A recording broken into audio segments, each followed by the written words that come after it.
Back-to-back carries. He's It's off to the races Mike. again. Can he repeat? Fumbles it, and Baltimore's gonna run this back. You cannot be serious. Gonna take another deep shot. Diving catch, Mason Kirby. What? That's deflected away. Oh! Hey! What a catch!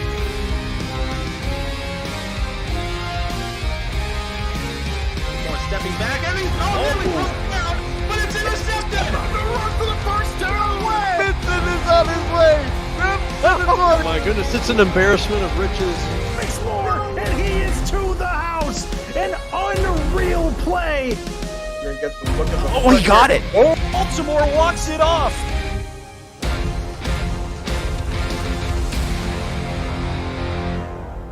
Welcome to Sim Football pregame along with Mike St. Green. I'm Cameron Irvine. Beautiful Saturday all across the country. Mike, how you doing tonight? Hey, doing good, Cam. Great to be here again. We're getting into the meat of the season, week 6. Great action on slate tonight. I can't wait for it to get started. We cannot either. That's why we're going to start it quickly. San Diego and Charleston comes your way next. 2 ascending teams in the SFL, Mike. Vegas and Louisiana, part of our bonus coverage. Here today on Next Level Sports. Denver, Arizona, later in a battle out west. But San Diego, Charleston, Mike, this should be a great one. Yeah, Cam, this should be a great game. They met late last season. Charleston did win that game 16-13. It was a tight battle. But this San Diego team, Cam, they have been really impressive over the last 12 games. They're 7-5, but as you know, they started out 0-16, and since then they've been 7-5, and more importantly, in their last 6 games, they are 5-1. They have a great offense, Cam. Gunnar Lewis, who came over from Sioux Falls last season, he's teamed with Liam Hammer, and at wide receiver core, they have 11 touchdowns combined. Scarlet Patterson, the rookie quarterback, he's doing a great job this season. Also, he's 7th in yards, total yards passing. He's 4th in total TDs. So the rookie is having a great start to his career. And the San Diego team is very intriguing to me because they have 12 newcomers on this team, Cam, whether it be rookies or free agents. 8 of those newcomers are on defense. The defense has struggled a little bit. We'll see if they can come together to try to shut down this tough Charleston offense. Tonight on Next Level Sports, you will see 2 division leaders and 2 teams that made the playoffs from last season. They are not the same teams. The SFL, always a topsy-turvy league. Damon Simeon and Eddie Gage have your call. Coming up next from South Carolina, you are watching the Simulation Football League, presented by APM Music on Next Level Sports. We'll be right back.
Next Level Sports welcomes you to the following presentation of the Simulation Football League.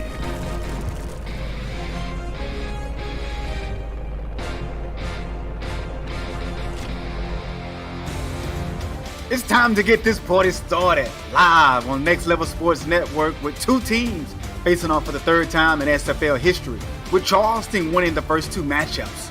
The question of the day is, will San Diego finally beat the Predators? Both teams come in tonight's matchup with key wins last week. The Charleston pick up a big win over Vancouver in overtime. These two teams have been game planning all week long just for this moment to conquer one another. And now, it's game time. The Mavericks are the favorite in this game according to the SFL Nation and Who You Got polls. One of these teams' winning streak will continue here in the SFL as the season continues to heat up and catch fire. Hi everybody, I'm Damon Simmons. Alongside me is my partner Eddie Gage. And welcome to the Holy City here in Charleston. Eddie, I just have one thing to say. TD Drew. The entire state of South Carolina is counting on TD Drew today. Tonight on Stats, we have Stephen Hacker and Mark Lopez. We're in Charleston at Fort Moultrie Memorial Stadium as Charleston Predators take on the San Diego Mavericks. When you can run it, throw it, and catch it, you're official SFL champion contenders. More SFL action is next on Next Level Sports. Eddie, what are your takes on tonight's game? My takes on tonight's game, TD Drew. This is his last game in a Charleston uniform, and he's 17 passing yards shy of passing Xander Gold for 16th all time. Xander Goldman, that's a name I haven't heard in a long time, Eddie. And TD Drew has been on fire to start this season. He's already over 1,000 yards so far here in the season. And man, the guy has the ball on the tee. And the kicker, Finley, boot it. Let's go. Here's the return here by Charleston from inside the 5, puts his head down, tackled and brought down at the 26-yard line. Charleston offense coming in tonight's game. We have TD Drew as the quarterback. Halfback is Keith Swearingen. Fullback is Terrell Sutherland. Wide receivers are Mark McIro, Buchanan Simons, Jay Taylor. Tight ends, they have two of them, Dustin Rowick and Lyric DaVinci. And they have a left guard of Dusty Wilson. We'll get to the defense of the Mavericks here in shortly. 3-4 is the defense. Tight bunch here. Formation here to Swearingen. Juke move. Swearingen get another big block here by 55. Run down the field, being tackled at the 59 right at midfield. And Charleston comes out, very first play of the game, runs a power O to the right side of the defense, of the offense, takes it up. And it's going to be very hard to run against this defense as they play a 3-4 and a 4-3 demand, and occasionally a 4-4 defense as well. So they got a bunch of packages, and Charleston has come out swinging. You got to give credit to the center who was pulling on that play, J.J. Swift. Man, he laid a big block to open a lane there for Swearingen to get him going. They come out here in the twins to the right of Drew. Look like weak formation, strong offset that is. Here's Swearingen, spin move. He's going to get nothing there. Tackle right at the line of scrimmage. Yeah, in the previous play, they came out in a 3-4 defense. And after Charleston smacked them in the mouth with that run play, they come out and add an additional defensive tackle, coming out in a 4-3 defense on this time and shut them down. Here's TD Drew there. Come out in a I-Pro. 4-3 is the defense. Drew calling the signal. There's a 3-step drop. Dumps it off here to Swearingen. Nothing doing. Not even going to pick up a yard. Still right at midfield. And here's the defense here for the Mavericks, Eddie. We have Derek Jenko. So Jenko, Wolf Justice, Stephon Forg, Leon Thunderman, Thomas Matthews, Axel Raven is the outside linebacker. Pete Mitchell's outside linebacker. Cornerbacks, Nana Leahy, Tom Krieg, Zach Lay. You have the free safeties. I'll get to the safeties here in just a minute. Here's Drew under pressure. Wobble down the middle of the field. That pass is almost picked off by your main man, Josh Reese. Almost came away with that one. And free safeties, Eddie's, for the Mavericks defense. Sorry about that. You have Ray Lanier III, Zach Holdoff, and Isabella Blackwell. TD Drew hit right as he threw that pass. Unfortunately for him, the ball hit the ground. Let's look at Optimus Prime. I'm sorry, Optimus Klein. There is the snap. Oh, that almost was blocked. Here's the return here. Only gonna pick up a yard or two. And Eddie, the Mavericks has been on fire. So let's go ahead and address their offense. Quarterback, Scarlet Patterson. Halfback is Jalen Wells. Fullback, Nick Hogland. Wide receivers are Lim Hammer, Lady Lou, Gunnar Lewis, Optimus Klein. Tight end is Bill Cherry, and they have a guard as well in Finley James. They come out in a 4-2 nickel start here. Here is Scarlet Patterson. 3 wide receiver set. Got an out route to the bottom of the field. That pass is completed, and that is to Gunnar Lewis, Eddie. Yes, indeed, and San Diego comes into this contest 4th in the SFL, averaging 31 points per game. They got a lot of deep passes in their arsenal, and I can understand why Charleston has elected to play off so far. They want to try to feel this thing out. I mean, you look at the stat right there on the 17 receptions for Gunnar Lewis last week for 196 yards. I mean, this Mavericks offense has been on fire, and Patterson is hit before he can get that ball out of his hand. That's what it's going to take to slow down this offense. You're going to have to get pressure on the quarterback, get him uncomfortable, knock him off his spot, because otherwise, if you give him all day, he has one of the most talented wide receiver trios in the entire SFL.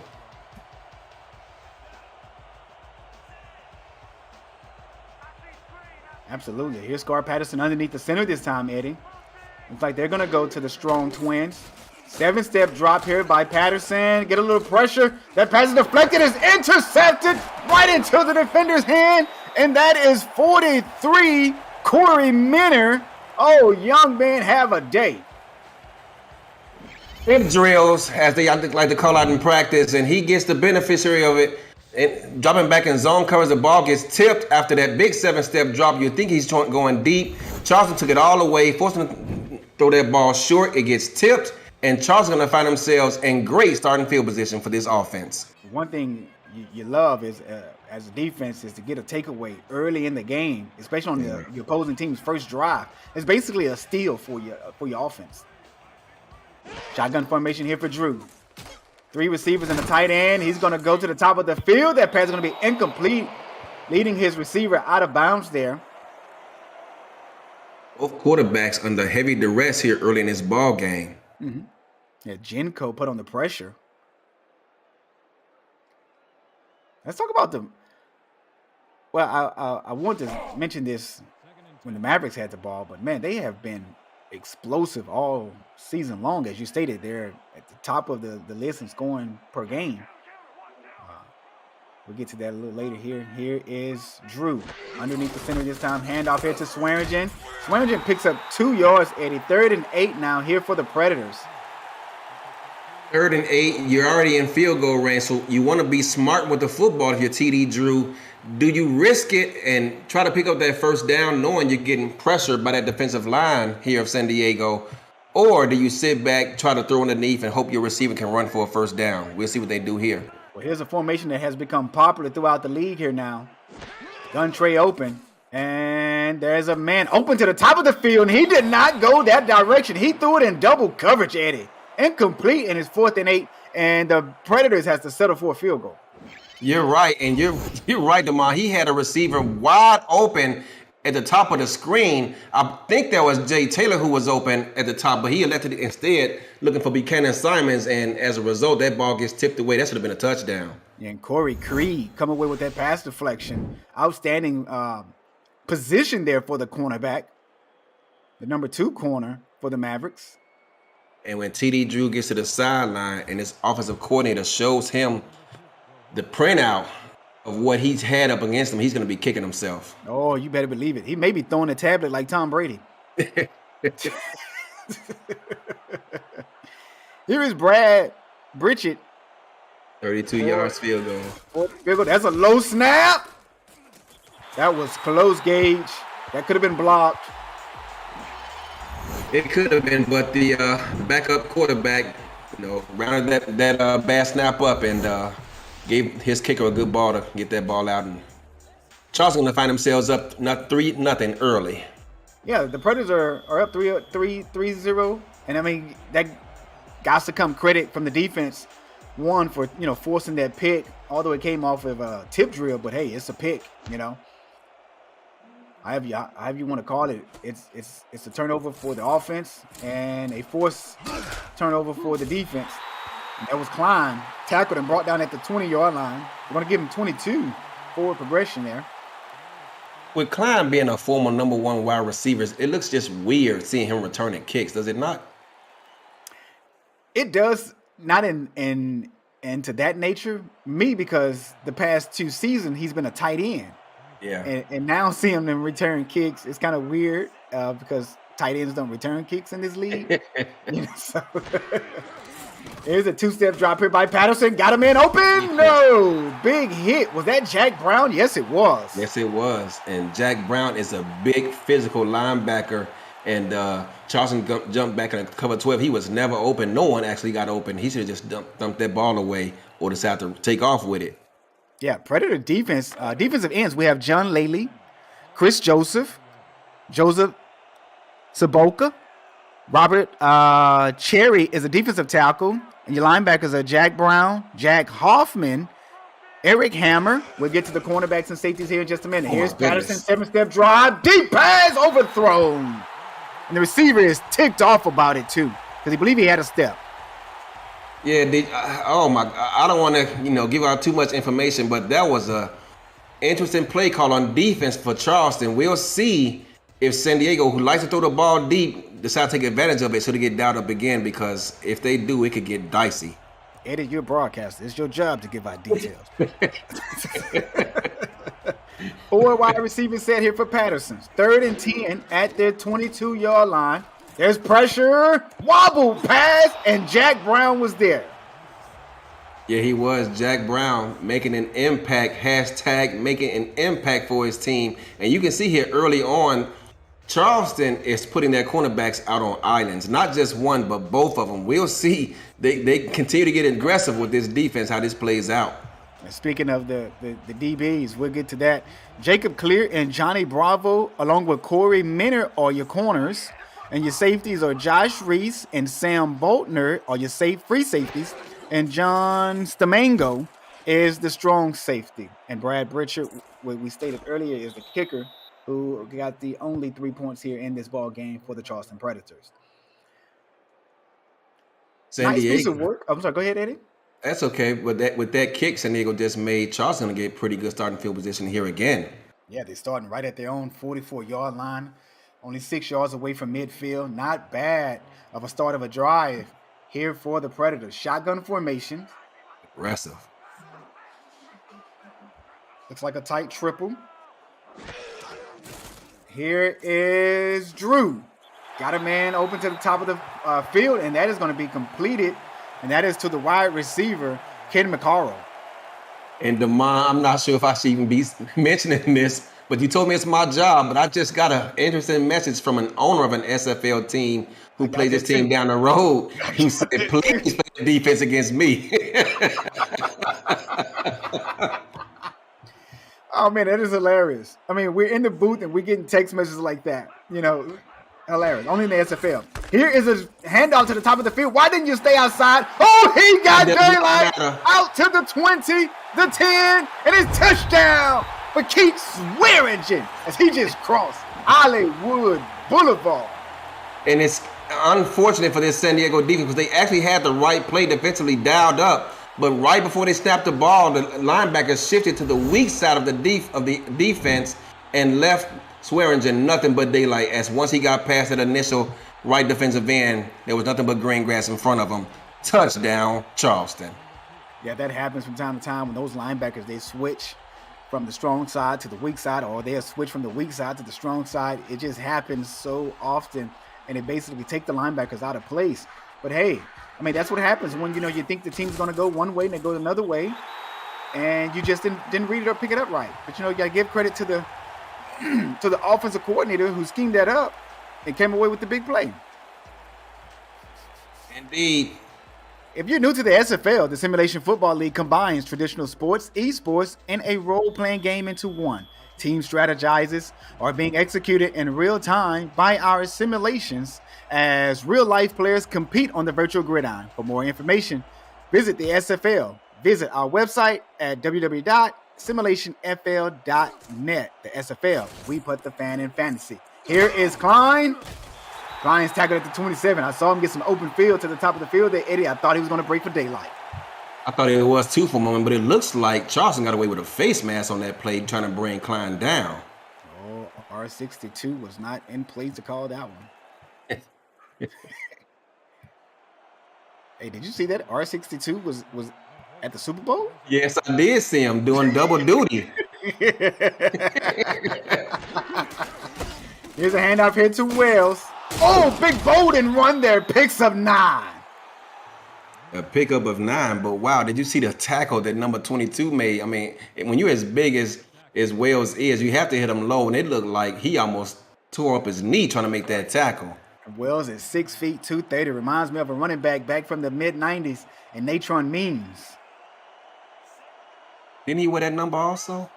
I think so. I think he did. Oh, he was 20. There's Wells again, right, takes up the first down, and he's been hit and brought down by 28, John Stamango. And see, when you're a big back like he is, you should not be able to cut on a dime like he just did and gain an extra 5 yards. That's like cheating. We got to talk about that. I got to give a call to league headquarters. That was ridiculous. Hey, man, big guys got sweet feet, too. You look at Jerome Bettis, man. That dude has some nice feet. 3-3 nickel is the defense. Only bring 3-man pressure. That pass is caught right at midfield for a 7-yard gain there, 2nd and 3. And on that reception was Gunnar Lewis.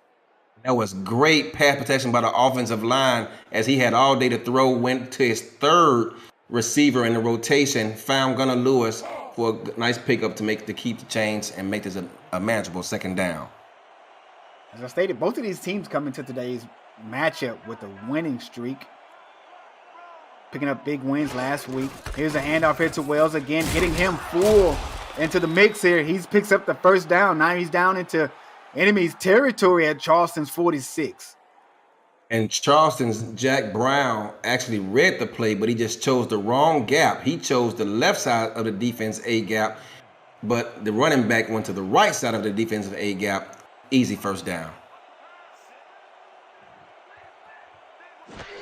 1st and 10 here for the Mavericks. Oh, nice move there by Wells. Runs over Sam Boltoner. Only picks up 2. It's a grown man's game. It sure you gotta bring your lunch pail anytime you're playing against these teams who have these power backs. Or an axe switcher, chop down some trees, some knees. That is not gonna go too far in detail. Here is a 3 wide receiver set. Scarborough. Oh, he dropped Scarlet Patterson. My apologies. That pass was dropped by Lewis. I'm like, you wide open, son. How you do that? Yeah, he kind of got turned around, and typically when they run that 50X spot, the ball is thrown to their outside shoulder. It was thrown to the inside, and he just could not corral himself to catch it. I was looking at Patterson, and it looked like he may have thrown it a little too quick, if you ask me as well. And like you stated, he threw it behind him, not placing it in front of the receiver.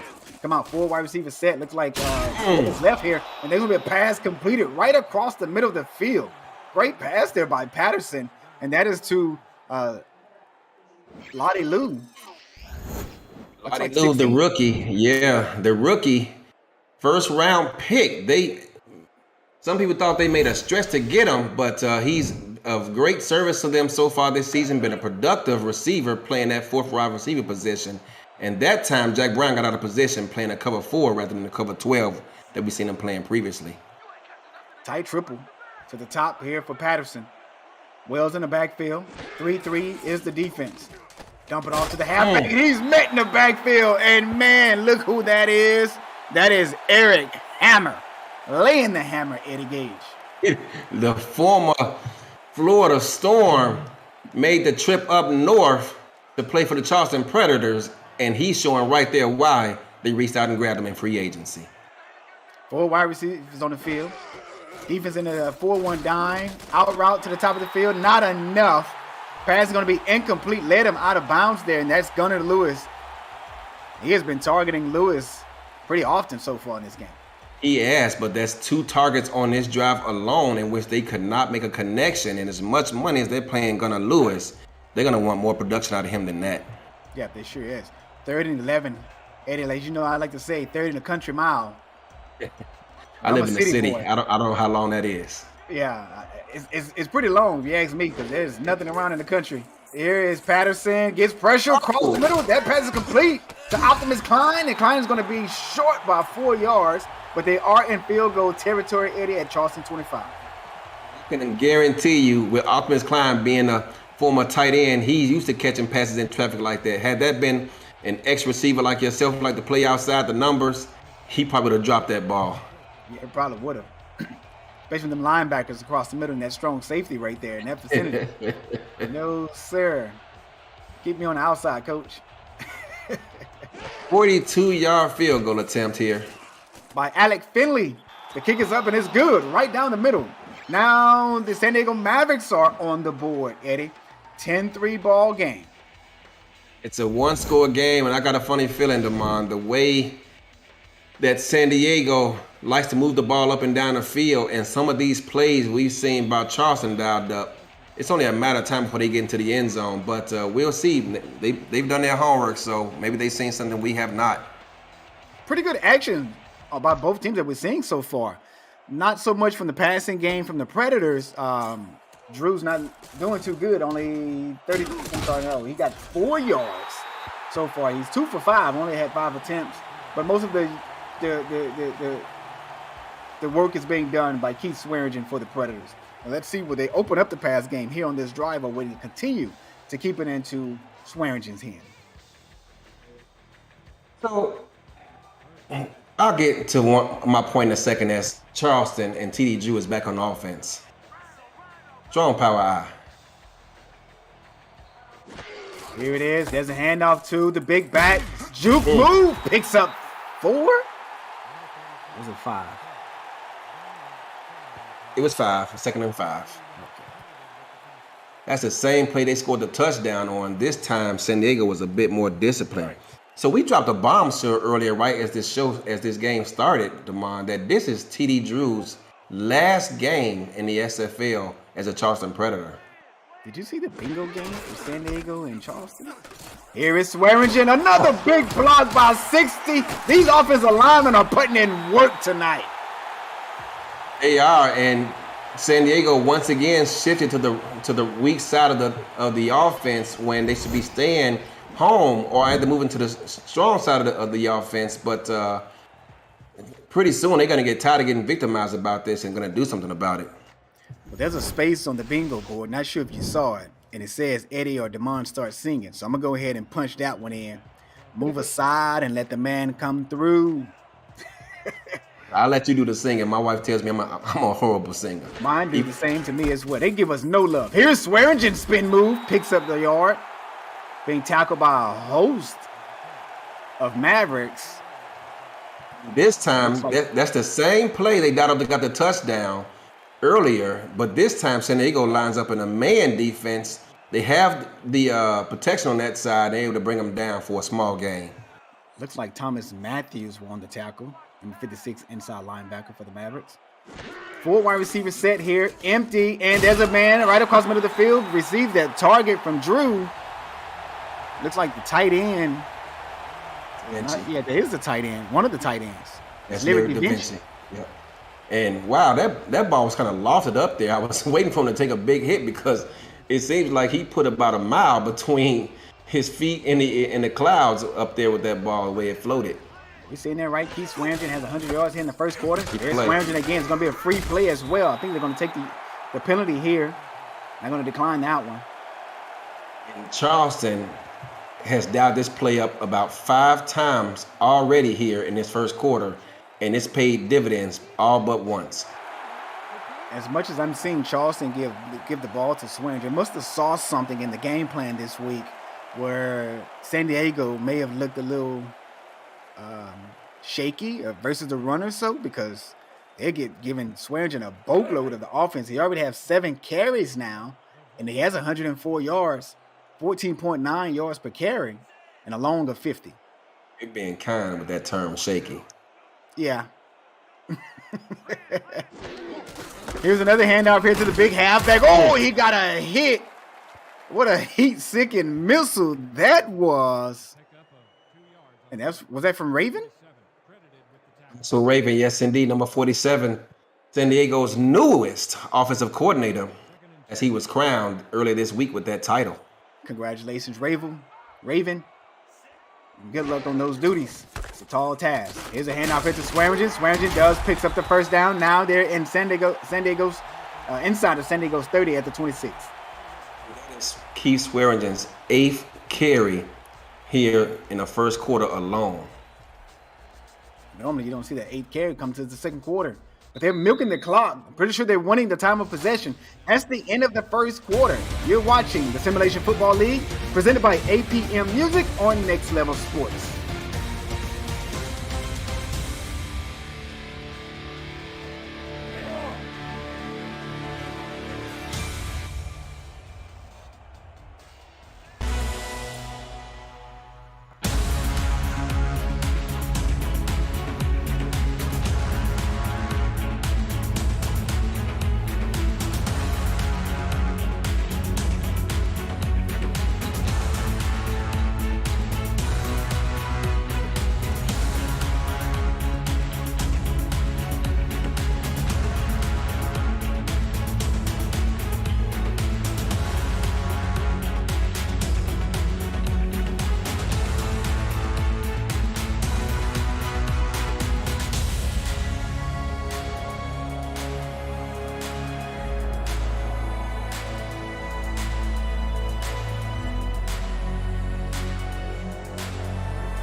Hey everybody, welcome back to the Simulation Football League presented by APM Music here on Next Level Sports. There's an encroachment free play. They're going to dump it off here to Swearingen. And Swearingen only going to pick up a yard or two, and they are going to accept that encroachment penalty. And they're going to get another first down here with 5 yards to go.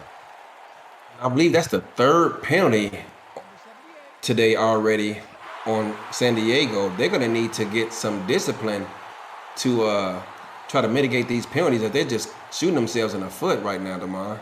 Absolutely, Eddie. Continue to give the team, short yardage for a first down is not the cup of tea or the recipe that you come up with during the week. You don't game plan for your defense to be jumping off sides and giving the team short down and distance. Here's Swearingen, open field, one man to beat. Get off me, son. I got places to be, and it's inside the end zone. That is the 2nd touchdown that TD Drew scored on already in this contest off this very same play. And you can tell that Charleston did their homework this week. They found a weakness in the San Diego defense, and they have continued to exploit it. That hold off here was right in position. Couldn't bring him down. And here's Alec Finley coming on for the extra point attempt. Last week, Keith Swearingen ran the ball. He carried it 26 times, averaging 3.2 yards a carry. He only finished with 83 yards on those 26 carries. on this game today, unofficially, he already is over 100. 1 yard short of 130 on 9 attempts. Yikes. The SFL crunch time. Do you have a hot take? Want to show your appreciation for the SFL or show some love for your teammates? The league's new show, SFL Crunch Time, wants to hear from you. Post a video on Twitter with your take or shout out and use the hashtag SFL Crunch Time. And you may just appear on the show this week. Want more details? Direct message Josh Zirkle on Discord. We'll see you in Crunch Time. Here is Klein on the return. He runs it out to the 25-yard line. And this is where San Diego will take over on their new possession. Eddie, this Charleston defense is basically handling the receivers and not allowing them to get open of San Diego. And, you know, as you stated earlier, San Diego is one of the top scoring teams here in the league. But, man, that back six is doing their job today. They are. Audibly here. Here's Patterson. 3-step drop out of the gun. Out route to the top of the field. And that looks like to Liam Hammer. Oh, there's Gunnar Lewis. That's Gunnar Lewis, and Charleston continues to give him a lot of space because they know it's only a matter of time before they try to turn Gunnar loose and launch the ball downfield. But right now, he's just taking what the defense gives him. Smart play by the young quarterback, Scarlet Patterson. Picks up 4 yards on that pass. We're going to go I-twins here. Hand off here to Wells, right up the middle. He's going to pick up a yard. And you can see San Diego trying to remain patient, but at some point, they're going to return to who they are and attempt to get the ball downfield. It's just a matter of when. Mm-hmm. Third down coming up. 3rd and 5 now here for the Mavericks. They got to get a first down here at San Diego's 29-yard line. 3-3 nickel. Took the words right out of my mouth, Eddie. Here's a strike right across the middle. No. Optimus Klein could not reel that one in. That hit him right in the chest, too. It did hit him, but he was under heavy duress. I believe that was Jack Brown right underneath who knocked that ball away from him. And just like that, San Diego's going to find themselves in a 3-and-out situation, punting the ball right back to this red-hot Charleston offense.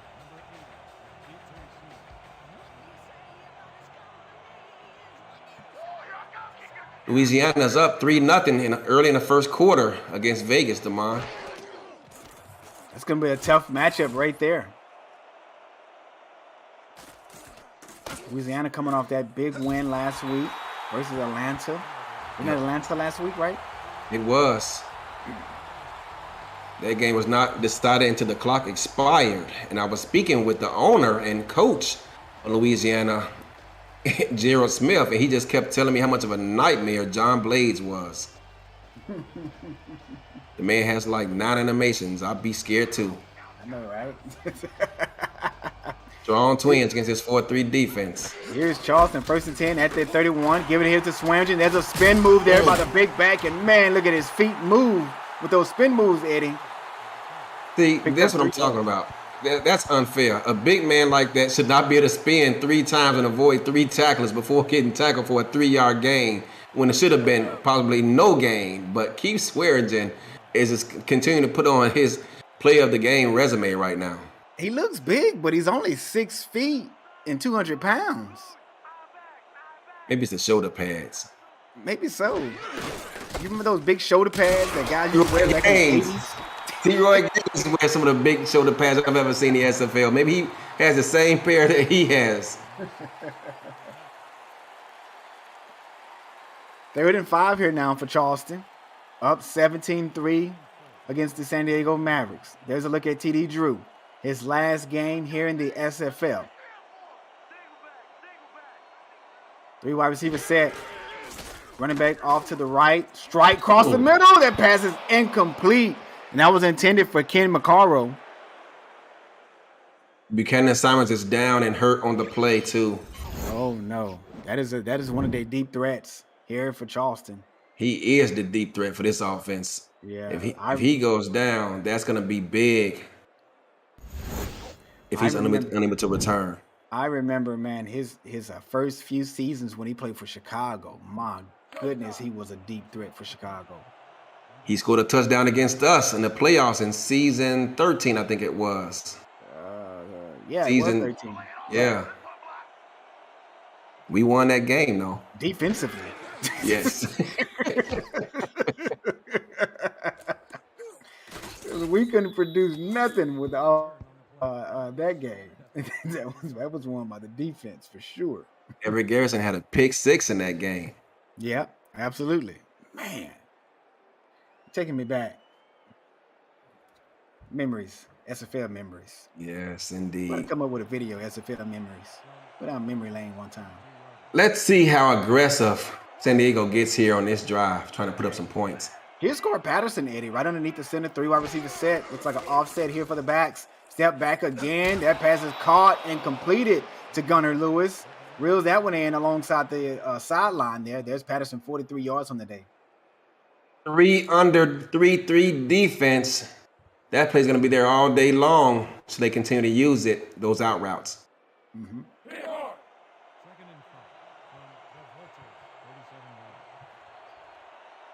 Second and 5 here now for San Diego. They're going to come out in the power I formation. Here's Gunnar Lewis down to the bottom of the field. The defense is in a 4-3. Looks like got the safety up in the box as well. The free safety that is, Eddie.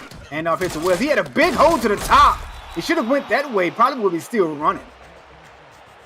That was actually a strong safety who was sneaking up in the box, getting nosy. He actually helped make the tackle on that play. Absolutely. And here is San Diego. 3rd and 1. You give it to Wells here. Here it is. Hand off to Wells. Wells picks up the first down. Barely got that one before being hit and brought down at the 43. And I want to say that was 99. Robert Cherry on the tackle. Barely picked up the first down, but they're going to move the chains. It does not matter how you get it. Just get it, like my coach used to say. And they're going to finally give this defense a break of San Diego and stay out for an extended period of time.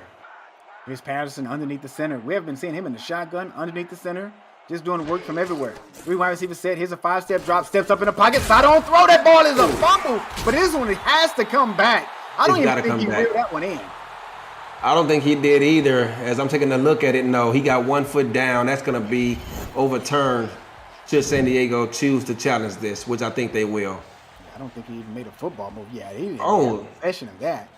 But it was closer than I thought, though. It was closer than I thought. He almost got that 2nd foot down. No, he's out. That's going to come back. Yeah, let's see. We got Bill Cherry for the Mavericks, and there's Robert Cherry for the Predators. Any relations? Bill Cherry, former fullback for the St. Louis Gladiators, now playing tight end over here in San Diego. Let's get a look at this as he drops back. Beautiful throw by Patterson, though. Considering the duress he was under, that was a great throw. Yeah, I mean, side-on throw like that. Yeah, I think that's coming back. Here's R62. I agree with you. I think it's coming back myself.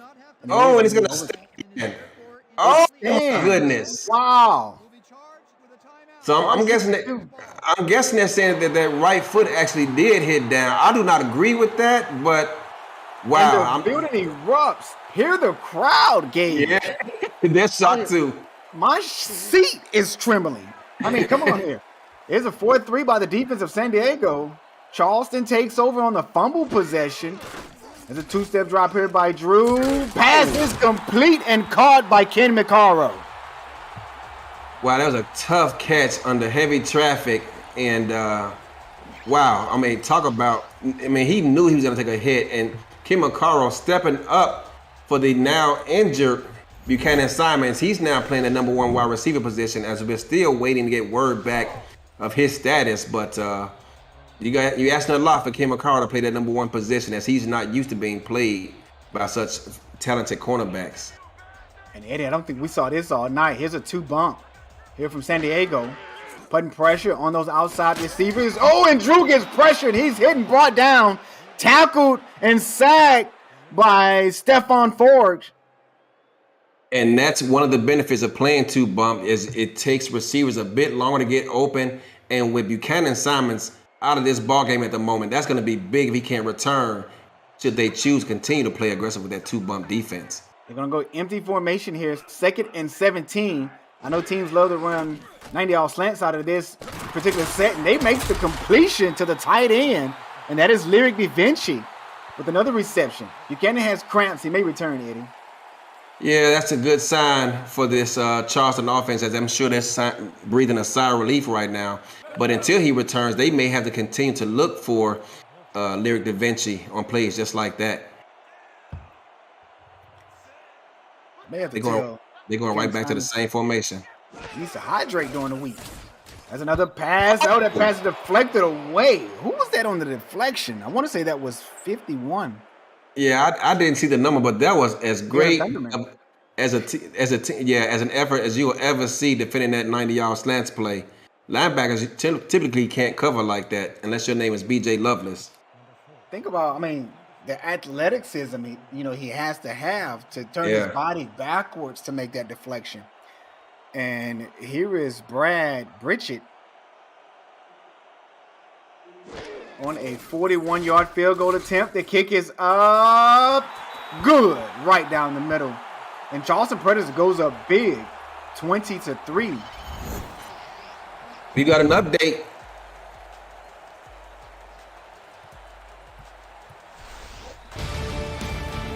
Thanks to Mon Eddie over in Louisiana. Las Vegas scores on their second possession, Mike.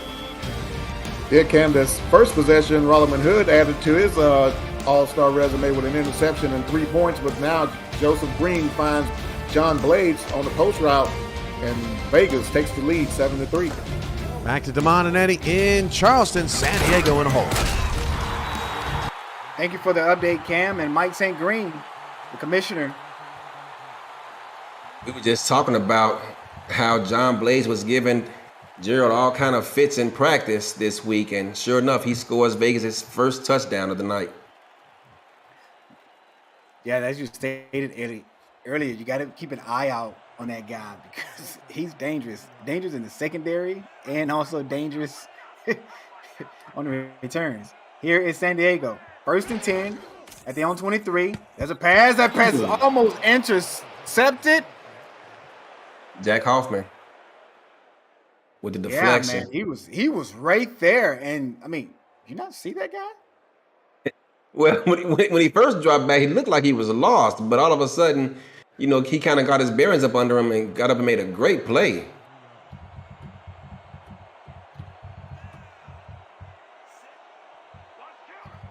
Second and 10 here for San Diego. 3 wide receivers set, and looks like the far formation. 3-3 nickel. Oh, there's a fake toss to the handout to the fullback. I haven't seen a play like that in a good while. I haven't seen it in forever as well, and he actually got good production out of that play too because they caught San Diego spread out wide. I can remember when I played back in school. We used to call that an X, like a 26, 24X. There's Klein right across the middle. Got that reception. He does pick up the first down. They're going to give him forward progress. Forward progress going to give him the first down. He took a big hit, 90Z arrow, and wow, you're right. He got laid out. I think that's a linebacker who hit him. But like we said, he's a former tight end, so he's absorbing that kind of punishment. Scarlet Patterson with that pass completion. It's his 9th of the day, 55 yards total. Here's Patterson going deep. That pass is deflected away. And that is by number 28, John Stamingo. And Scarlet Patterson is going to be throwing fits because when he goes back to the sidelines, because he had Gunnar Lewis wide open as Charleston elected to go with a cat blitz, bringing the cornerback on a blitz against the San Diego deep offense. That's scary. That's when you know someone is knowledgeable of defensive football when they say cat blitz. Don't too many people say that. That pass is intercepted by Corey Minner, and we're going the other way. Corey Minner is one of the more physical cornerbacks in this league, and he just pretty much got positioned like a center does in basketball down low, stepping in front of Gunnar Lewis and picking that ball off, and Charleston cannot do wrong at this point on either offense or defense. Yeah, I mean, dude is 6'4", 220. You know, it's a big guy. As I look at Wolf Justice. Empty here again. Look for Lyric Da Vinci. 90 off slants. 3-step drop. There are the slants. Picks up pressure. That pass is intercepted by San Diego. And look who it is, Eddie. It's 22. He's getting his lunch money back. Zach Holoff. Yeah, he held the ball just a bit too long, TD Drew, that time, and San Diego couldn't have got a better gift from their defense than this one, as their offense has been struggling. So hopefully for them, they can take advantage of this field goal position, of this starting field position, and get back into this game. San Diego takes over at the 37, 1st and 10. Bro. 3 minutes and 56 seconds left on the clock. 2-step drive. There's a shot right across the middle of the field. Picks up the first down on that completion. Man intended was a tight end, Bill Cherry. Bill Cherry got to be loving this involvement. He didn't get this luxury to be able to run down the field as a fullback in St. Louis. He did a lot of run blocking, but out here on the West Coast, he gets involved in the passing game as well. On the West Coast, where the wind blows from the east to the west. Quote that movie for me if you can. Here is Wells. Daylight hit and brought down into the Charleston Predators territory right at the 40-yard line. Nice run there by Jalen Wells. Right up the A-gap, and nothing is more embarrassing than having a team run the ball right down your throat up the A-gap when everyone knows it's coming. They line up in a heavy set, run right up the A-gap, and the defense can do nothing to stop it. It's going to be a first down for San Diego.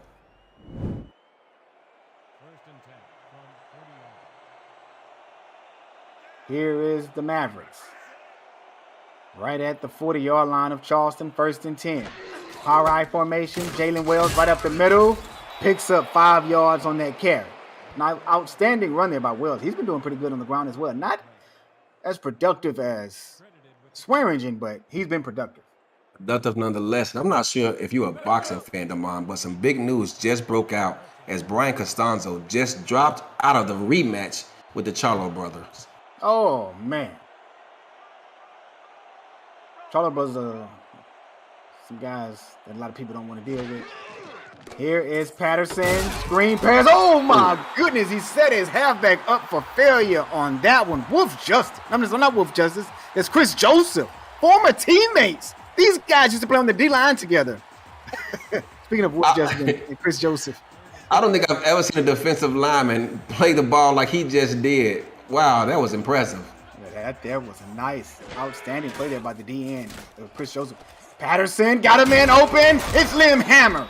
Picked up the first down inside of Charleston, 10-yard line at the 9. We're going to a break.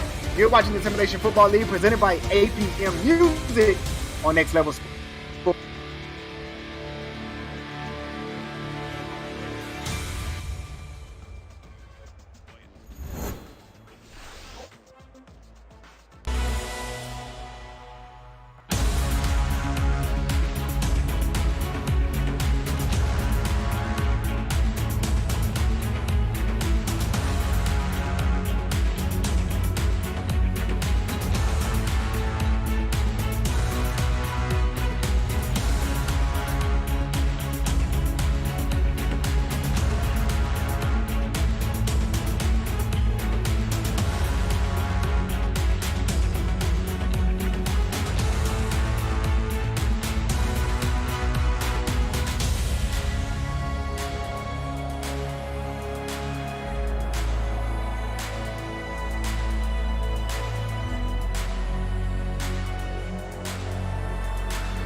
Coming up on the APM Music Halftime Report, Cameron Irvine and Mike St. Green check out a recent interview with Portland's Khalil Thomas.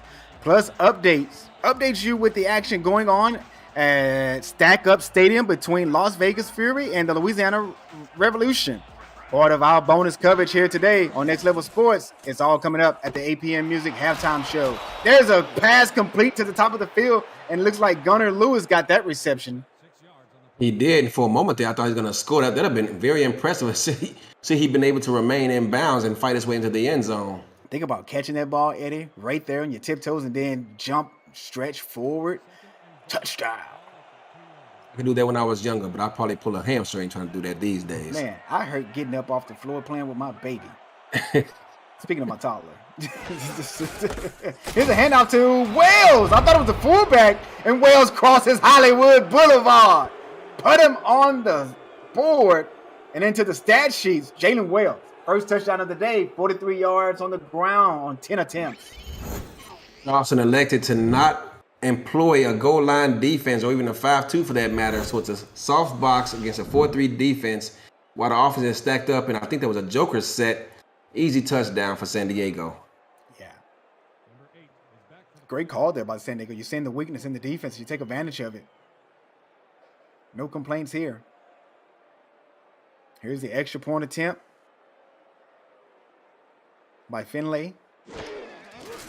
Low snap. That's the second low snap by this hands teams, or the hands guy. Get him checked out.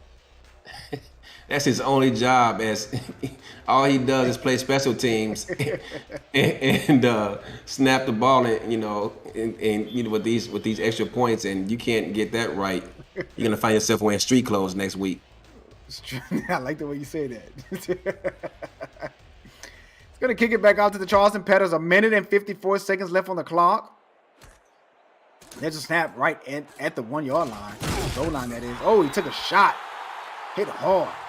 Brought down into 24. So Charleston, here we are with 1 minute 50 left. Do they get aggressive, or do they try to stick with the run game and hoping they can break one again? We'll see what they decide to do here with 3 timeouts left and under 2 minutes left in this first half. Eddie Gage, I mean, we're 2 minutes in the 2-minute warning period, and TD Drew only has 37 yards passing. Here's a handoff here to Swearingen. Starter steps. Almost picks up the first down. Eddie, if he doesn't take the stutter step, he's still running. That's what I'm thinking, because as you can see, he got a great block from his tight end, Lyric Da Vinci. And if he just goes off and follows his butt, as they say, and goes off to the left, he's still running right now. Yeah, and it looks like the stutter step basically slowed him down, or the back juke, whichever you want to call it there. They come out in this jumbo package as well. But look at the spin move by Swearingen. And now they are going to get aggressive. They're going to go hurry up. 1 minute and 10 seconds exactly on the clock. 5-step drop here by Drew. Drew goes deep. That pass is intercepted. And it looks like Holdall's second INT of the day. And he was never open. I'm not exactly sure what TD Drew thought he saw, but he had a safety out in front of him as well. That ball should have never been thrown. He should have either taken off with it or thrown it away, or dished it off to the back who was open out in the flats. He got greedy, hit the panic button, and now San Diego's in prime position to score again. Yeah, with that interception there is Drew's second of the day, and it drops his QBR to 10.1. Not a good day so far at the office for TD Drew, as Swearingen has been the main man for the Predators offense. Here is Patterson. Exactly, 1:02 on the clock, 2-step drop, dumps it off to the fullback, and he gets hit hard after picking up 1 yard at San Diego's 46-yard line. Going no huddle here. Lewis is taking his precious time to get to the line. 44 seconds. 3-step drop here by Patterson. Got him in, open downfield, and it's Gunnar Lewis. Down at the 24. 39 seconds left on the clock, and San Diego calls a timeout. It was only a matter of time, and you could see, for whatever reason, he thought it was an out route. The corner did, and he broke to the outside, but Gunnar Lewis had bigger dreams, headed toward the end zone, and he's looking to be able to come up and make that tackle. Was Gunnar Lewis trotting back to the line of scrimmage? Was he like toying with the cornerback. He may have been Trying to tired. not allow him, I guess trying to psych him. Hey, man, the ball not coming to me, you know. Here's Patterson at the 24. 1st and 10, 39 seconds on the clock. Got a man open. He pump fakes ball. He's hit by Chris Joseph and by 54. I don't see a number. Oh, that's Joseph Soboka. Here's Patterson. Step up in the pocket. Out route. Lewis makes that reception. It's going to mark it incomplete. Going to be 3rd and 17. They ruled he was out of bounds. Now it's 3rd and 2 country miles. Here for the Mavericks. On that previous play, Charleston played a 3 robber, and you're right. They had Liam Hammer open on the corner route.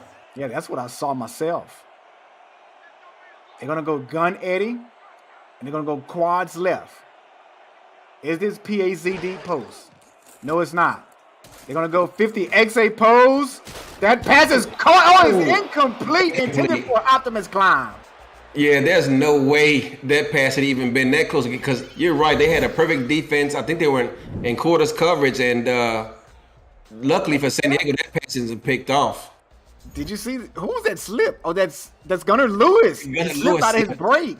Yeah, trying to run the out route, and he slipped out of his break.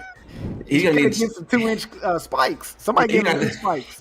He got to change his cleats at halftime. He needs some spikes. He's not used to this grass field over here on the East Coast. Yeah, he needs some longer spikes, especially as you stated, he on the East Coast, right here off the shore. And there's a high snap this time. Kick is up, and this one is good from 48. I thought that was going to be wide right. A little excitement there by Finley. Yeah, Finley. Earning his money today. Take another look at that one. Tell you, man, kickers are underrated. And they used to be underappreciated. They're underappreciated until you need them. Yeah, you're sure right. I love Cliff Allen. I know you do. I love Sonny J.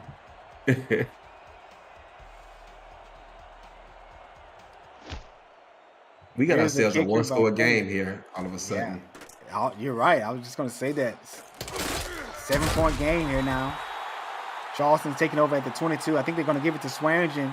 Probably try to run out the little 7 seconds here and go into the half. If I'm Carolina, I'm going to dial up a strong power O, strong stretch, and see if they can get Keith loose once again.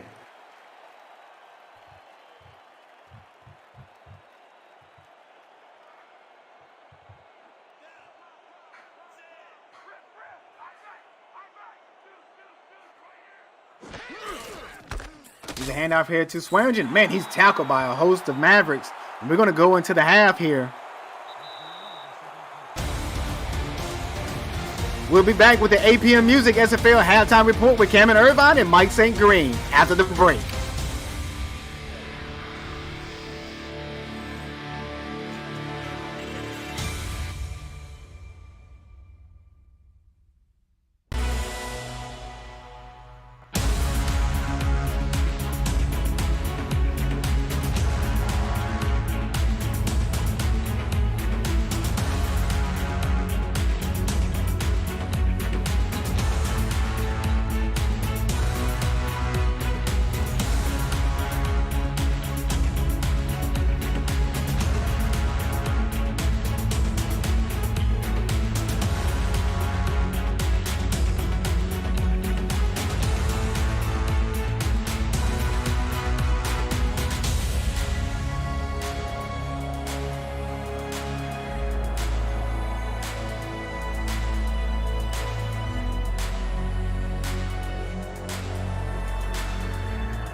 Welcome to the APM Music Halftime along with Mike St. Green. I'm Cameron Irvine, and after Charleston dominated most of that first half, Mike, San Diego made it interesting to start or towards the end of the second half. Yeah, Cam, I was getting my notes all prepared to talk about how dominant Charleston had been in the first half. Keith Swearingen, close to 160 yards and a couple of touchdowns. Corey Manners had a great first half as well with a couple of interceptions and a fumble recovery. And then Zach Holdorf says, hey, change those notes up, St. Green. He comes away with a couple of interceptions on the last two Charlotte possessions. They turned it into 10 points, and all of a sudden they're back in this game, and they're going to be getting the ball coming out at halftime. Your initial reaction to the report from Eddie Gage that this is TD Drew's last game for Charleston. We don't often see quarterbacks leave a team in the middle of the season. Not sure what to make of that. Surprising, Cam, is the first word that comes to mind. As you mentioned, we don't often see a quarterback leave a team midway or at least a quarter of the way right now through the season. But I'm pretty sure that these guys are going to be working hard to try to find his replacement if this report is accurate. Well, earlier this week, Ashley Jackson caught up with Portland's Khalil Thomas, and Portland is having a struggling season. They have not gotten a lot of shine this year, but really good interview with Khalil. And one of the things he talked about was finding the SFL on Next Level Sports, it's always fun to hear those stories, Mike. And before we get more into this week, let's see how the bye week is treating Khalil Thomas.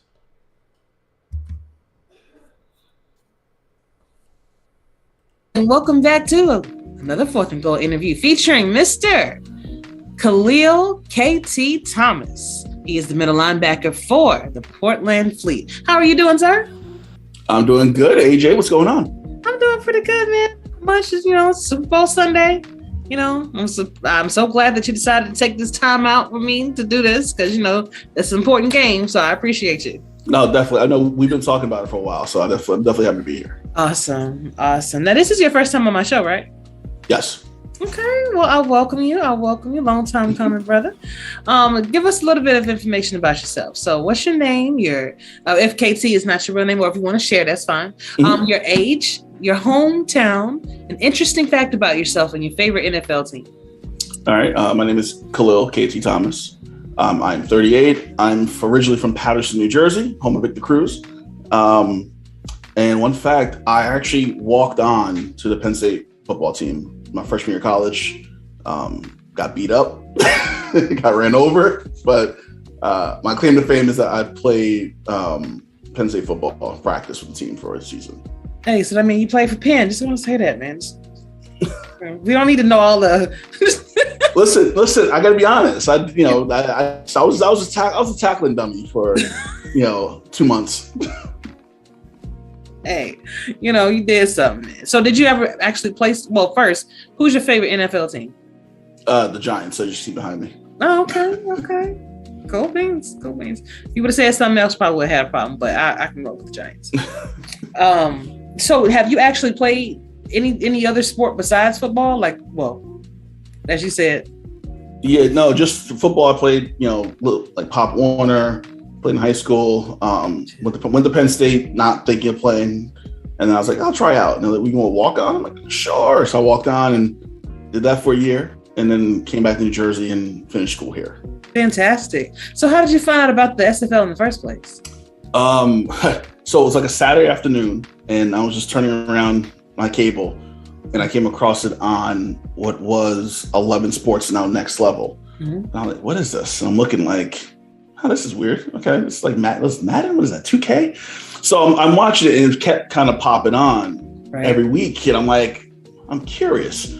So I kept watching, and then I think the year I watched the championship game was with the halftime show with the rock band, and that's what wait, they have a halftime show? Word? Okay, I'm gonna look into this.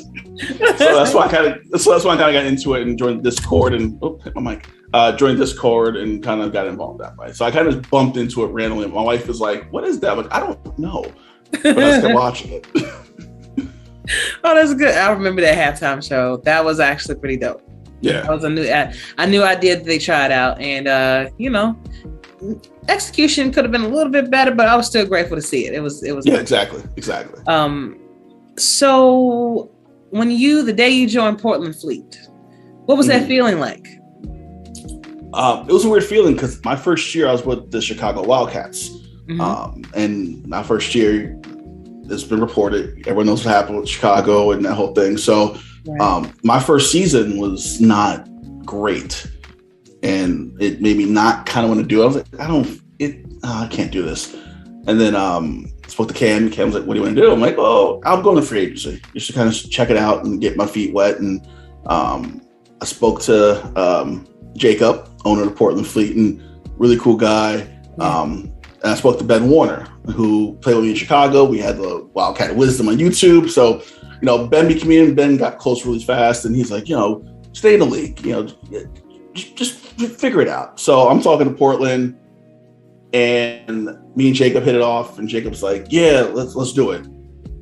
And I was like, okay. And then I was going to Portland, and then Ben's going to Portland, but we couldn't tell each other. So it was like kind of secret. Wow. So we're like, who you talking to? I didn't talk to anybody. Who you talking to? I don't talk to anybody either. And then it came out that, he got signed, I got signed. And we're like, oh, you didn't tell me. He's like, you didn't tell me either. I'm like, I know, I couldn't tell you. So it was just a good experience, especially after that rookie year, which was just kind of like, controversy and turmoil and stuff like that. So it's good to kind of the organization that, That was just a clip of SFL Nights with AJ Stryker. She has a long-form podcast every week, every Thursday on the Arizona Scorpions YouTube channel, and you can check her playing tonight at quarterback. But Mike, it's always good to hear from players around the league, and even though Portland's struggling this year, Khalil Thomas, a bright spot for them, and I'm glad he's still here. Yeah, no doubt about it, Cam. And I always enjoy hearing the stories as to how people found the league. And it's very ironic that he found the league the same way that I did way back when, Next Level Sports was still 11 Sports. And I was basically doing the same thing I think it was a Saturday night, searching, channel surfing, and found the league. But I didn't take quite as long as him to get involved. But I was sold after I did some research a week later, and hey, sign me up. But Khalil's a great guy. Glad to see him stick around even after with the Chicago franchise disbanding and moving on to LA. It's great to have him still in the league. Super Giant Rock Show. Oh, yeah. Third quarter already in Louisiana, 9-7 Revolution over Vegas. It is a fast-moving game over there with all the running, ground and pound that Louisiana does. Your thoughts on what's been going on over there? Well, Cam, I want to say that Louisiana, they're going to have to find some offense other than Otis Boudreaux. He has 10 field goals. He does, yeah. In the past 2.5 games, and they're winning or leading games. So maybe they don't need to find anything other than Otis Boudreaux. But sooner or later, Cam, you're going to have to turn some of those threes into sevens. But Louisiana's up right now, and Otis Boudreaux is leading the way once again. They're like old school basketball, just getting layups like that. That's what's going on over there in Louisiana. Hey, it's been working for them. They're 3-2, trying to get to 4-2 before the bye. San Diego gets the ball to start the second half. They trail, but now only down 7, 20-13. Damon and Eddie have the call from Charleston in the second half, and we'll see you back here for postgame. This has been the APM Music Halftime Report. SFL on NXT returns after this.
Hey there, everybody. Welcome back to the Simulation Football League presented by APM Music here on Next Level Sports. Starting the third quarter off here with Charleston Predators up 20-13 of San Diego Mavericks. Here's the Predators kicking it off to the Mavericks. The Mavericks will receive the ball first here. Inside of the end zone, Optimus Klein is going to return this kick. He's hit and brought down at the 20. Eddie, let's talk about these San Diego Mavericks. They started to progress on the offensive side of the ball towards the end of the second quarter. Do you think they continue that magical stretch that they had going into the half? Well, like you just said, I mean, they got off to a slow start both offensively and defensively and found themselves down big, but they have continued to fight and work their way back, and now it's a one-score game here. 4-3 the defense. They're going strong eye twins here. And Patterson on a 7-step drop. That pass is going to be incomplete because it's deflected away by Josh Reese. They sent Liam Hammer on a go route, and he had a step on a corner, but they elected to look him off instead.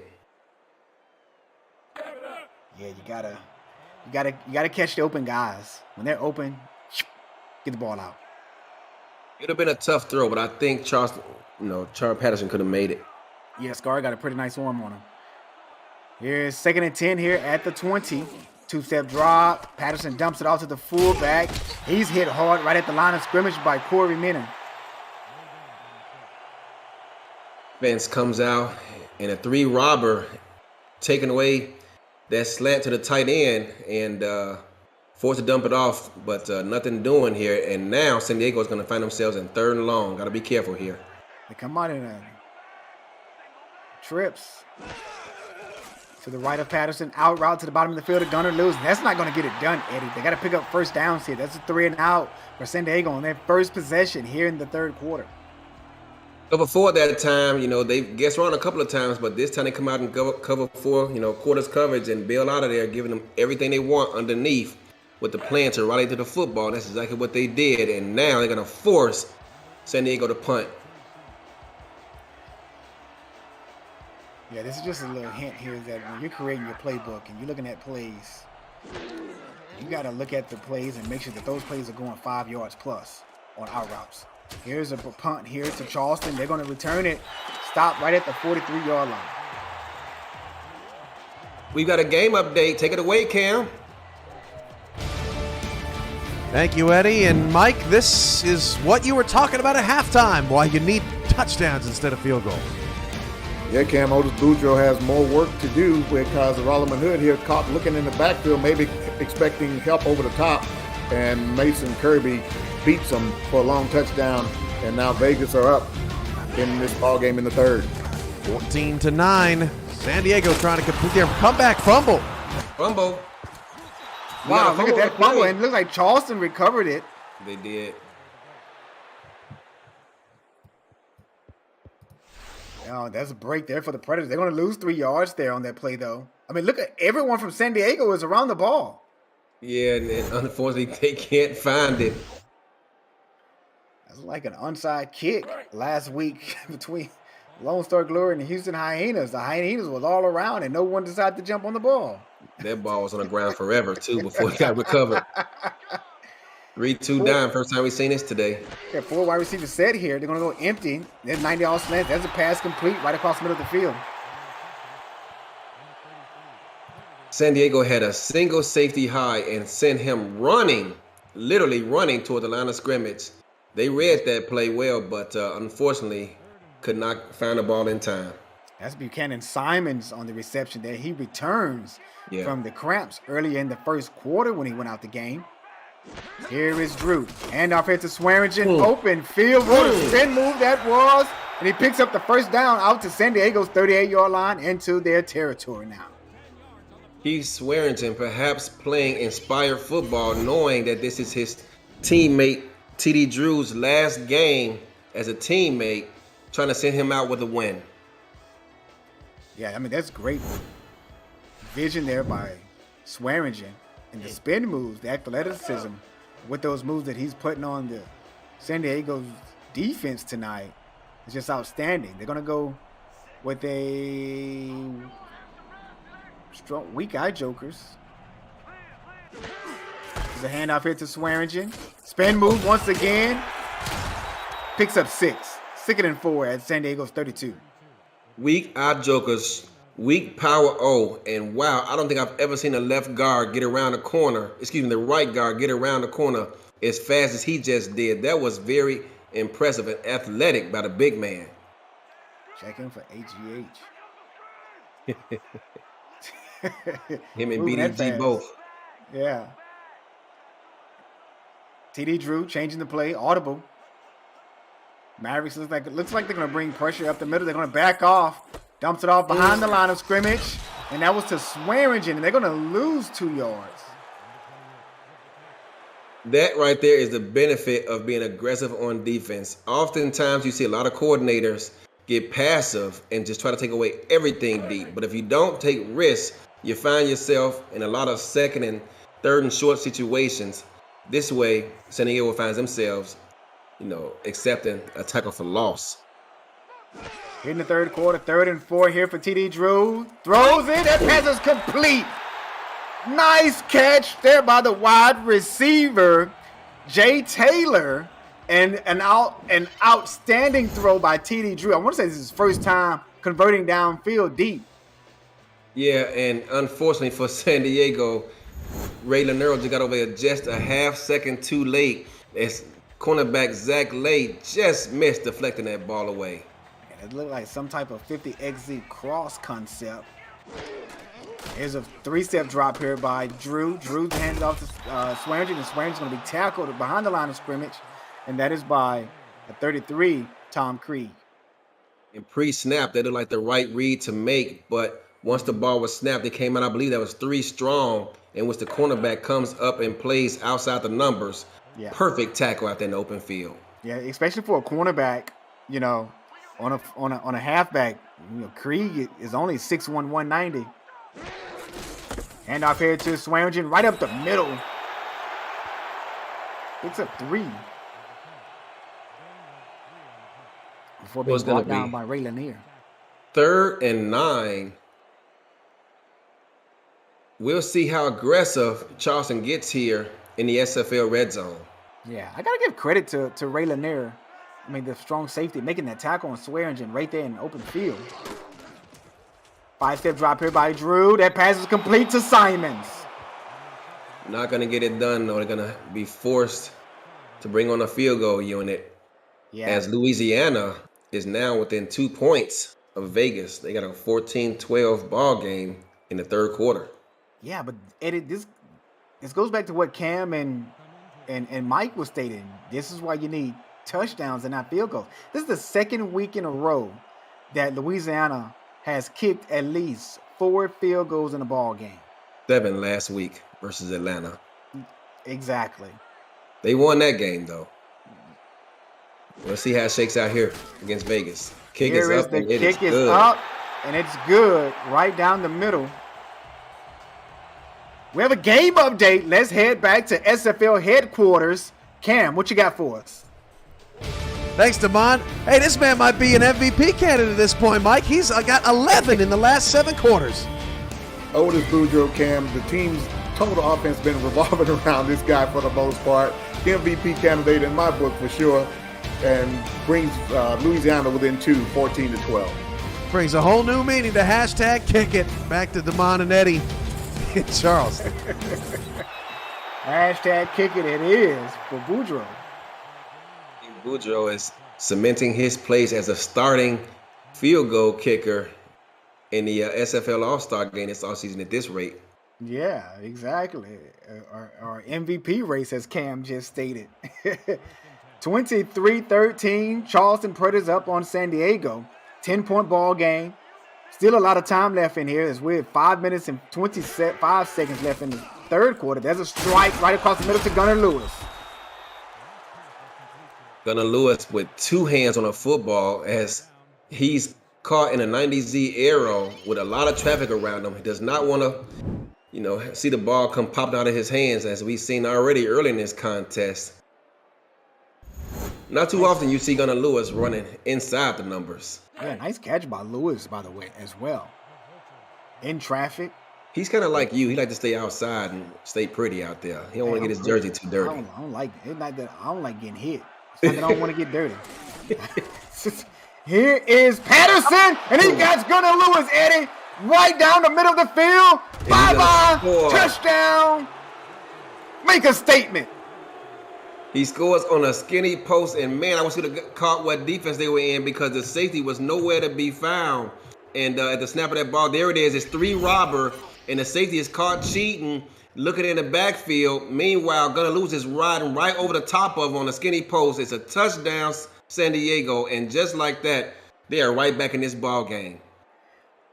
And then, as you stated, Eddie, just to piggyback on that, you stated that the safety was peeking into the backfield. Yeah. That just goes to show that Jalen Wells was productive early on in this ball game. If you got a peek in the backfield, that means that you're looking at the running back or you're looking at the quarterback trying to scheme and see where he's looking.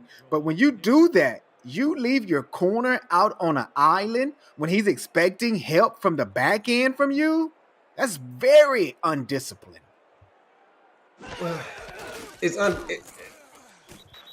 We can talk about that after the break. We're going to cut to a commercial break. You're watching the Simulation Football League presented by APM Music here on Next Level Sports. See you when we get back.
You ever decide about getting lead merchandise?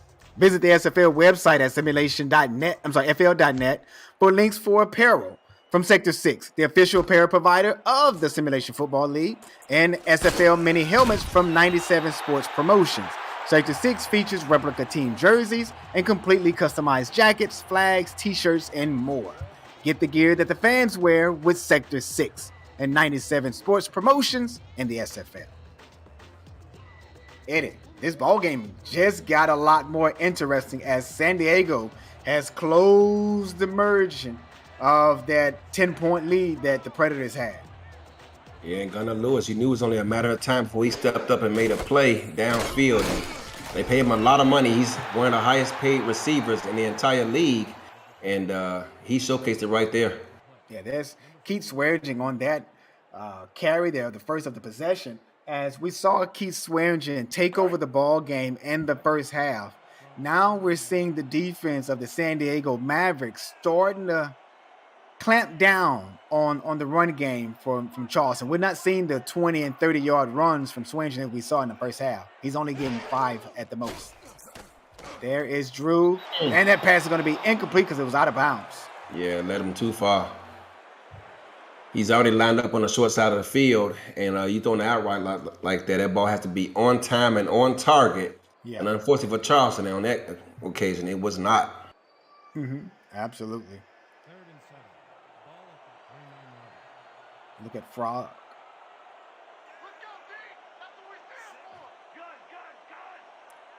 Here is TD Drew, shotgun formation, out route. That pass is going to be incomplete as well. Another out route, Eddie, to the short side of the field, and Drew just leads the man out of bounds. Yeah, the first time it was Kim McCarroll who was led too far out of bounds. This time it's Buchanan Simons back from injury who's led a bit too far, and Charleston got to punt this ball away, and they're going to challenge this play.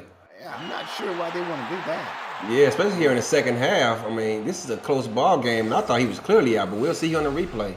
Eddie, I'm telling you, a blind man from the top deck can see that this was out of bounds. Yeah, he's clearly out. he didn't even get a shoestring in bounds. He was completely out of bounds. Now, whoever is clapping it up, he's like, "You got to be kidding me!" whoever buzzed that in from upstairs to the head coach and challenged that, he may be without a job next week. Yeah, he gonna be seen right in the coach's office first thing Monday morning. Bring your playbook with you when you come. So now Charleston's gonna punt this ball back to this San Diego offense, who's starting to pick up steam here, and we'll see if they can carry that momentum on this drive. Cody Murphy on the punt, Optimus Klein on the return, picks up a few yards. We have another game update. Cameron Irvine in SFL Studios. Take it away. Thanks to Mom, Mike. I've never been so disappointed to see a touchdown. Yeah, Cam, the Revolution, they do have other players that can score besides Otis Boudreaux. Cameron Collier here takes it in on a 5-yard touchdown run, and Louisiana goes back ahead 19-14. Revolution trying to get to 4-2 before their bye back to Damon and Eddie in Charleston. Here is Patterson, dumps it off to Wells, 3 yards behind the line of scrimmage. 2nd and 13, Eddie. Charleston has done a great job of doing their homework, and you can see right there again, they continue to cheat up on the line, being very aggressive defensively and putting their safeties this time on an island, and they play well. One of the strong eye twins formation here. 7-step drop here by Patterson. Big arm downfield. He got a man. Liam Hammer with that reception down to the 18-yard line. And the San Diego Mavericks are putting on a show here in the second half. That cat blitz is finally coming back to bite them. I was wondering, it's only a matter of time before it did, because they continue to dial it up. They dialed it again here, and they sent Liam Hammer on a go route, and it's amazing that they were able to bring him down short of the end zone. 1st and 10 at Charleston 18. Here's Scarlet Patterson underneath the center. Weak out tight end flex is the formation. Another 7-step drop here by Patterson. Out route. That pass is going to be complete. Going to give him 5 yards there, and that is Lewis. And now Charleston has to find a way. They got to bite down their mouthpiece right now and do all they can to restrict San Diego to a field goal attempt, if not force a turnover. Look at Corey Minner there. He was not the corner that was beat on the play. That was Corey. I want to say that was Jacob Clear assignment, if I'm not mistaken. 3 wide receivers here to the left of Patterson. Out route down to the bottom of the field. And then Liam Hammer makes a reception. They're going to say he's short. 3rd and inches at Charleston's 9-yard line. You want to make a team pay for playing bump cover. That's exactly how you do it. Line them up, flood that area of the field. And it's only, it's hard to defend because you got this slot receiver running to the outside, and he got to fight over his own man and get over there and make a play. Very difficult to do. I love to hear you, a defensive guy, use the term fluke. My, there are good days. Hand out to Jalen Wells up the middle of the field. He picks up the 1st down.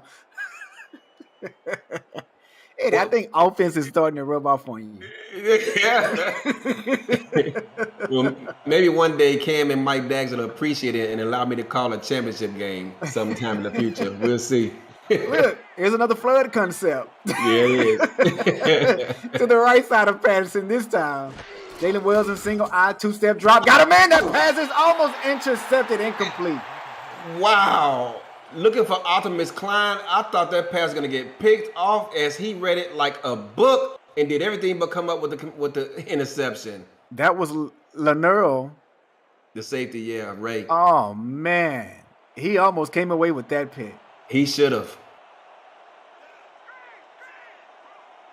They go 3-3 on the 4-yard line. Man, I would give it to Wells right up the middle, but no, they're going to throw it on the screen here, and he's going to be short of the goal line, tackled right at the 2. Our times have changed. They line up in a strong pro, I think that was, against a 3-3 nickel. I'm going to hand that ball off to Wells every time and tell him to make him pay for it, but they tried to pitch it out to him, and he could not score. All day, every day, I'm running it right up the middle on the 3-3. 4-3 this time. He's going to change the play. I bet you they're going to run it. They should have ran it the last play. Here it is. There's Wells. No, not against the 4-3. Yeah, 4-3 this time.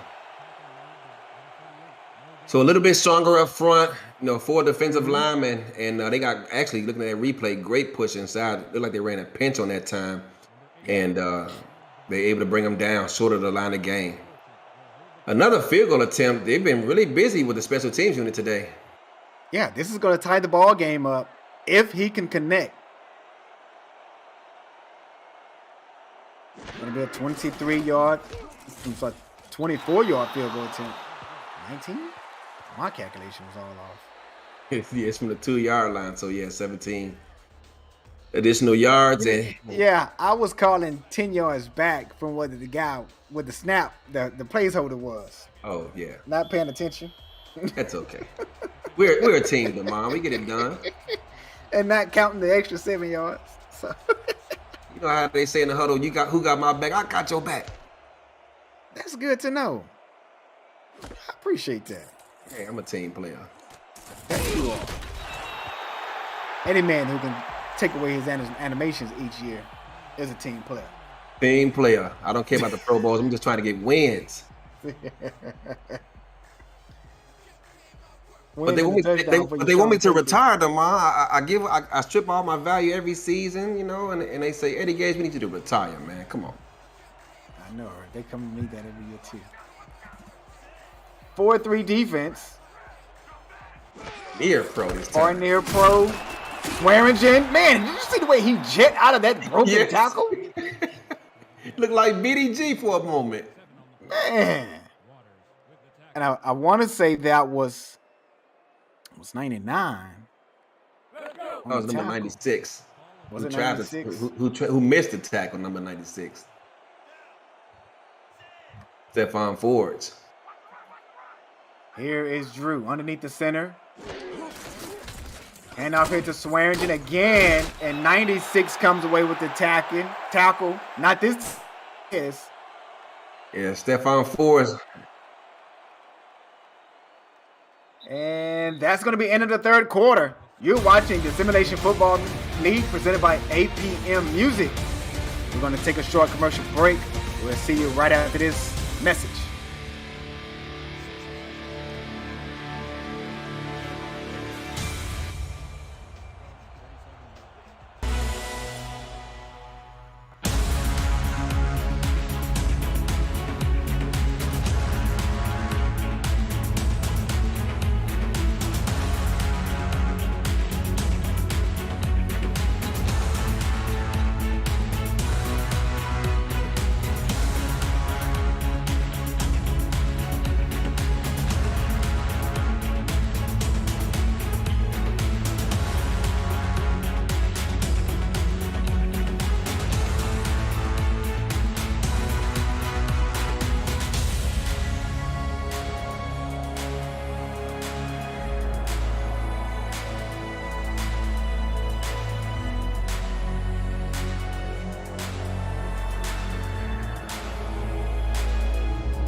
Everyone, welcome back to the Simulation Football League presented by APM Music. You're watching live on Next Level Sports between the Charleston Predators and San Diego Mavericks. Here's a handoff here to Swearingen.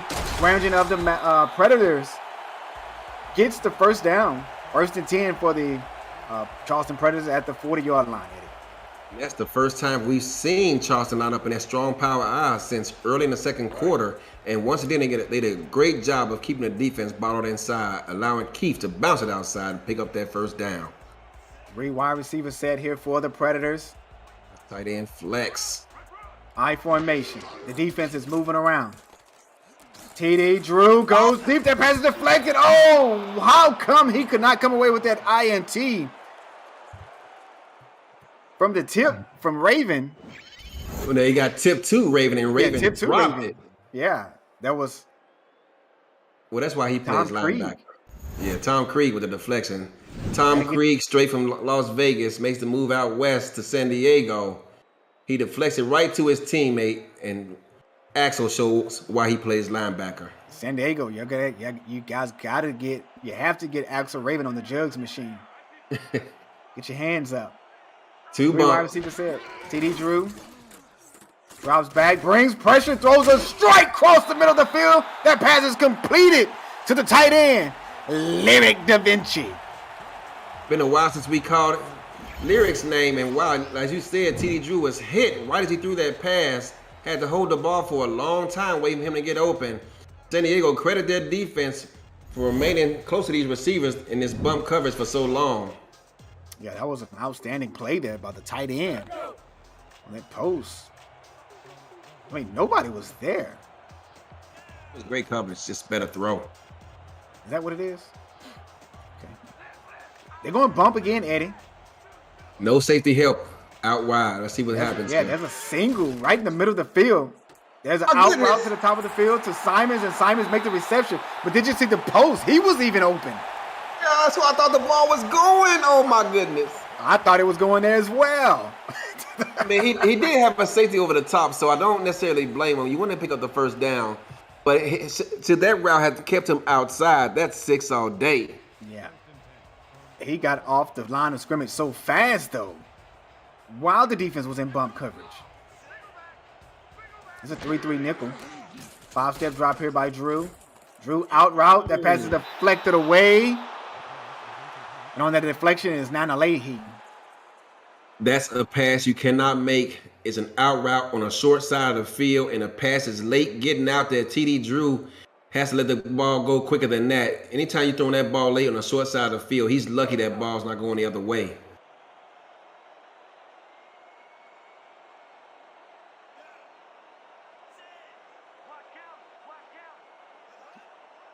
Weak eye jokers here for the Charleston Predators. There's an encroachment, and he touched a man, so that play is going to be dead right away. Ran right into the center, Milton Crenshaw. And that's going to be a free play for Charleston. Keeping an eye on that Las Vegas and Louisiana game. Vegas retakes the lead, 21-19. It's a 2-point ball game, Eddie. 2-point ball game, and should Louisiana lose that game, they're going to rule the day that they had to settle for so many field goal attempts. They come out in the same formation. We got jokers. The defense is in 4-3. It's like gonna bring pressure. There's a great pull there by the ball. Oh, what a spin move! Oh, and he crosses Hollywood Boulevard for a touchdown. Keep Swearingen. They may challenge that because I thought his knee hit the ground just before he reached across the end zone. We'll see. Yeah, they're going to challenge that play. I don't think he made it in, but it's a great effort nonetheless. And he got a great block from his left guard who pulled on the play to help him get out there. Number 76. Great block. Oh, my goodness. Yeah, that's Dusty Wilson. Dusty guard Wilson on the pull. But I do agree with you that this may be challenged because there it is. That's why I was a little hesitant with the celebration. Yeah. Because it did look like he did fall short. That's going to come back. And this is about the third or fourth challenge we've seen today, Damon, in this game. That pull block by 76. Look at 65. I don't know. And that's close. They got to give me a side view. Leon Thunderman tried to tackle him, and he made a juke to the left and left him sitting there in his tracks. And yeah, they lose that challenge. They're going to win that challenge. So this ball is going to be spotted inside the 1. Mm-hmm. They're going to take the points off the board, Damon. And we're still not at that 23, but it's going to be 1st and goal. On the goal line, they're going to spot it for Charleston. Yeah, right on the goal line as you state there, Eddie. 9 minutes and 26 seconds left here in the 4th. I think it goes right back to Swearingen. You don't go anywhere else here. Hand off here to Swearingen. Stretch play, Hollywood Boulevard. Yeah, and they actually tried to play this right. They were anticipating a dive or something off tackle inside the tight end. Inside the tackles, but Keith bounced it outside, and Charleston reclaims the lead. Eddie, I have a question here for you. Looking at the Charleston Predators shoes, they're red and black. Mm-hmm. Do they look like the Jordan 13? Yeah, I was just when you said that, that's the first time I looked at it, and you're right, they do look like them. Man, let me order a pair. Yeah, I gotta find out who designed their the uniform, because you're right, those do look like those Jordans. Niggas up and good. My. I don't know. It just hit me that those shoes look. They shoes look like the Jordan 13s. I didn't even pay attention to it, and as soon as you said it, before you even said Jordans, I said, "Yeah, those are the Jordans." Hashtag make an impact here in the SFL, and we're talking about shoes. That's just me. I pay attention to detail, especially when it comes to uniforms. Here's Optimus Klein here on the return, and Klein's going to be stopped right at the 24-yard line. San Diego will take over. Here on this drive, 9 minutes and 19 seconds left, Eddie. League headquarters can confirm whether I read this or not, but on the SFL ticker on the bottom of the screen, it looks like so far 69 players have signed up for the SFL minor leagues this season. Wow. So far.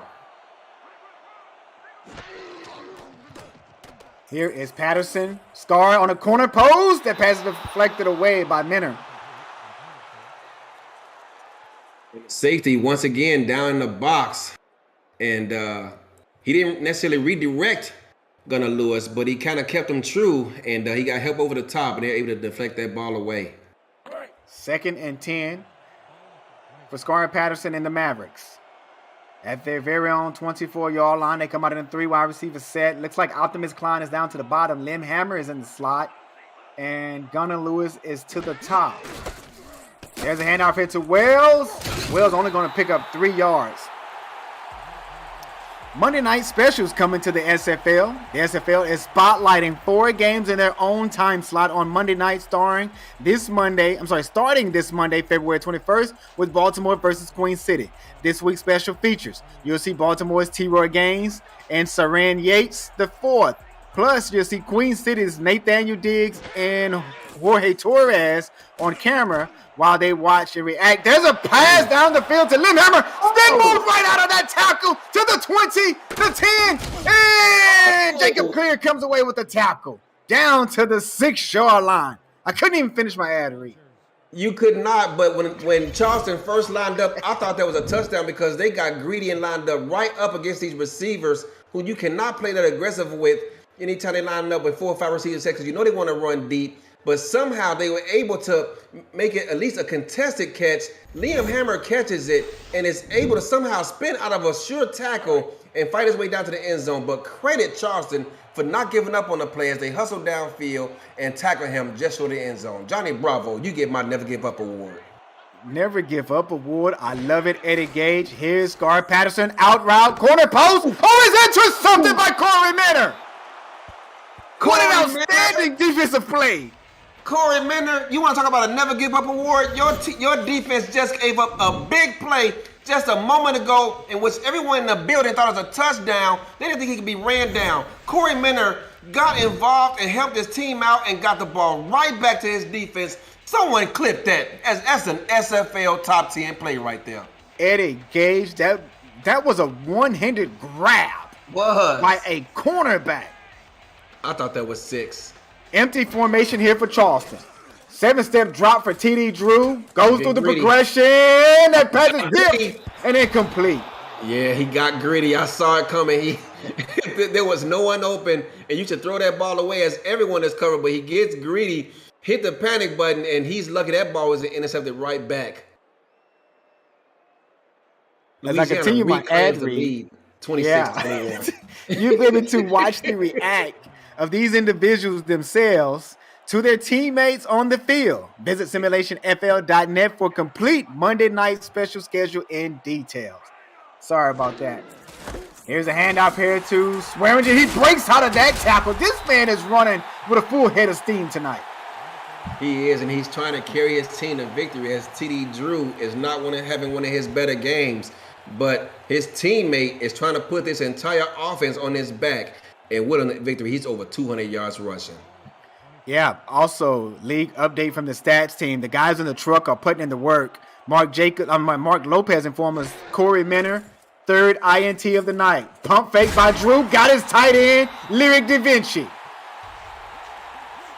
We have another game update from SFL headquarters. Cam, take it away, sir. Thanks to Mike, Las Vegas is now a meme. Yeah, Cam, just when you thought no one else with Louisiana could score, 3 other players have scored. And then right here, they take as Vegas was driving to try to take the lead in the game, pick 6, and Dante Grimm puts the game away for Louisiana. Revolution going 4-2. Back to Charleston. Come on, Danetti. The handoff here to Keith Swearingen, and Keith Swearingen breaks the tackle right at the line of scrimmage, Eddie, and picks up a couple of more yards afterwards. Tackle right at midfield. He said Keith Swearingen trying to put this offense on his back and will them to victory as this fourth quarter winds down in this tight contest. 2nd and 3 for the Predators right at midfield. 6 minutes and 39 seconds left on the ticket. They're going to go weak-eyed jokers here. 3-4 is the defense. Looks like they're going to bring pressure down to the bottom of the field, Gage. Looks like Drew is calling an audible. Handoff here to Swearingen on a power sweep. Looks like power O. The guard came pulling from the other side of the field, but nice tackle there right at the line of scrimmage, not allowing him to get any progression on that play. Cornerback Zach Lay showing why he's been a Pro Bowler in seasons past. You want to play corner in this league, not only do you have to protect against those wide receivers, but you got to help up in run support as well. Here is TD Drew underneath the center. And this time they're going to go far jokers. Oh, that pass is incomplete. I don't know if I want to say if that was a PI or they all just was in a bunch there and just... No, that's not pass interference. He's trying to actually get through the linebacker, but that was a hospital pass like Jack Brown likes to call them. You want to know why SFL health insurance for players is so expensive? Passes like that is one reason why. You say expensive health insurance? Yeah. That's funny to me because I work in the health insurance industry, so I know how expensive it is. Here's a punt to Optimus Klein. He's going to fair catch that one. And they're going to start the drive right at the 17-yard line. APM Music is unraveled music to bring your stories to life, inspiring every production with the world's most robust and constantly refreshed music collection, state-of-the-art technology, and world-class customer service. APM Music is the official soundtrack of the Simulation Football League. To explore their library and to find the perfect tracks for your projects, visit apmmusic.com. 3-3 nickel defense, Eddie. They give it off, handoff here to Jalen Wells, and he runs right up the middle. It amazes me how SFL defenses are able to contain the run, and particularly up the A gap when they can come out here in a 3-3 nickel. It continues to impress me how they're able to get stops like they just got right there. 50 yards on the day for Jalen Wells. Getting the update from the truck. 3 wide receiver set. 2-step drop here by Patterson. Got a man right across the middle of the field. And look who it is. It's Gunnar Lewis. Gunnar Lewis turned his back to the defense in order to make that catch. He's been targeted 17 times today, 11 catches for 165 yards and a touchdown. Wait a minute, Gage. Now, does the players for San Diego has on the white and red Jordan 13s? only you. I'm about to get Destro for clarification on that one. Okay. 4-1 nickel defense, out route to the top of the field. Gunnar Lewis comes away with that reception, picks up 4 yards, 2nd and 6. See, we talked about earlier how you want plays designed to go, at least 5 yards in these pass happy sets. But that right there is one of the advantages of it because defenses tend to lay back against those type of formations, and they take advantage of it right there. Here is Scarlet Patterson underneath the center. I formation, power I, and our pitch to Wells hitting the backfield, and he's hit hard. 3rd down and 8, and just under 5 minutes to play in this ball game. You wonder if they don't make it, would they elect to punt it away? But too early to talk about that right now. We got a big 3rd down coming up. Jack Hoffman was the man on the tackle. Here's a flood to the right side of Patterson, the short side of the field. I would love that flood to be on the opposite side. Here's Patterson out route. That pass is complete to Liam Hammer. Liam Hammer and Gunnar Lewis continue to be the bell cow for their offense. Both of them over 150 yards receiving. That's just unheard of. Unheard of. You don't see that every day. No. But look at them when you look at their roster and you see how much they're getting paid, you expect them to produce like that. 3 wide receiver set here. 5-step drop here by Patterson. Oh, nice throw right underneath to the Optimus Klein. Klein comes away with that reception, picks up 9 yards. And this is a nice drive here for the San Diego Mavericks. It is a nice drive, but it's also a nice play design. Anytime you got Liam Hammer, and Gunnar Lewis on the outside and you're playing them deep, now you got Optimus running right up underneath for an easy pitch and catch. Current drive, 6 plays, 32 yards. Looks like a whole lot more yards than that on this drive. And Jalen Wells picks up the 1st down, going right up the middle. That game in Louisiana has gone final. Final score 33, Louisiana, Las Vegas 21. That pick 16 have sealed the deal for Louisiana. Yeah. 3-3 nickel defense, Eddie. Patterson in the shotgun formation. It's like gun doubles. And there's an out route to the top of the field to Gunnar Lewis. And Gunnar Lewis comes away with that reception with the toe jag swag. I cannot imagine as a defensive coordinator how you go about trying to defend this team. Anytime you got 2 receivers, Liam Hammer is their number 2. He could be a number 1 on practically any other team in the SFL. But he's a team player. They brought in Gunnar Lewis to play the number 1. He plays the number 2. That's a deadly duo because it's hard to defend because pretty much anything underneath, you almost have to give up because you have to protect the deep ball. Look at Scar Patterson numbers there on the day. And he's a rookie coming in with that kind of talent around him. Yeah. Handoff here to Wells, and Wells going to be stood up right at the line of scrimmage. 3rd and 3. They got to get the 1st down here, Eddie, as they're in Charleston's territory at the 34-yard line. 3 minutes and 10 seconds exact on the clock. Now it's definitely 4-down territory at this point in the game. Trips to the quarterback's left. Yeah. Flood in the zone, what they call it. Don't forget Bill Cherry on the line of scrimmage. Oh, Cherry was open, by the way. Not sure why he went in traffic. Yeah, he was open, but also open was this tailback, Jalen Wells, out in the flat. That would have been an easy 1st down. Yeah, you're right. He sure was open.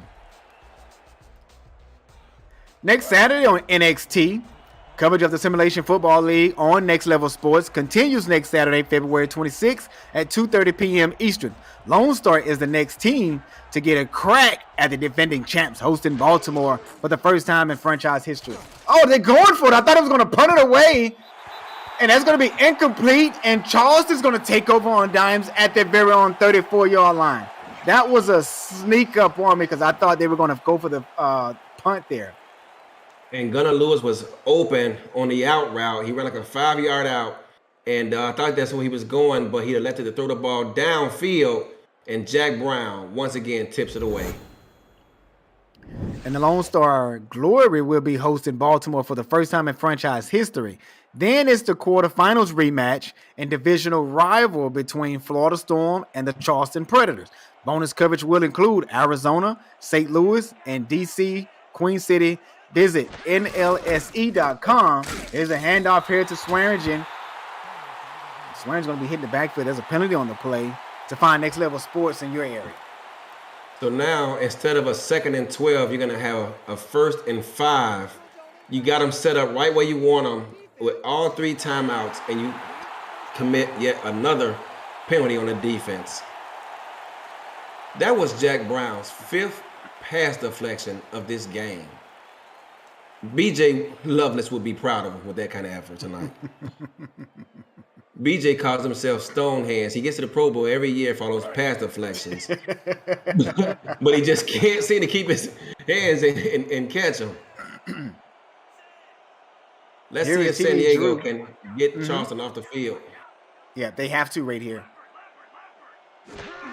Underneath the center is Drew. Hand out to Swearingen. They cracked down on it. Stood him up right at the line of scrimmage. He's met by a host of Mavericks. Normally it would be 3rd and long, but because of the penalty, it's 2nd and 4, and the clock's running. Yeah, 2 minutes and 32 seconds left on the clock. 2nd and 4. Good news for San Diego, for San Diego is that Charleston has to snap this ball before the 2-minute warning. Yeah. Power I. 3-4 is the defense. Waiting on Drew to snap. He's going to use all of his play clock. There's a snap to Swearingen in the backfield. He goes nowhere. 3rd and 7. And here comes the 2-minute warning. We're going to take a commercial break here. Make sure you stay with us. We'll be right back.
Welcome back, everybody. You're watching the Simulation Football League presented by APM Music on Next Level Sports.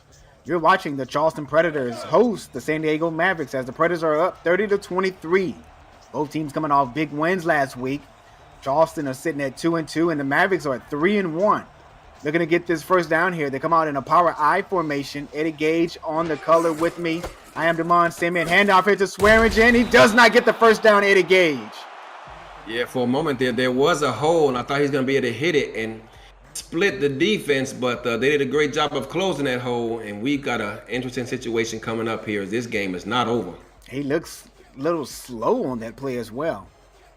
Well, he's ran for over 200 yards. He's tired. Coming up on the APM Music post-game update. We have Cameron Irvine and Mike St. Green with the other action from the Las Vegas Fury and the Louisiana Revolution. Cameron Irvine and Mike St. Green will break down that game. The first slate of games and preview what's next here on Next Level coverage of the SFL. It's all coming up on the post-game update. So San Diego actually is fortunate to have 2 timeouts left with 1 minute and 49 seconds left on the clock with a lot of green grass in front of them. Here is Scarlet Patterson underneath the center. Eye spread. 2-step drop. Out route to Gunnar Lewis. Turns upfield. Picks up the first down and more down to San Diego's 49-yard line. And there was about 9 yards of grass between he and Zach Lay. Zach Lay steps up trying to take away the short stuff. And not only does he allow the completion, but he allows the catch, turn up the field, and pick up an additional 10 yards. That cannot happen.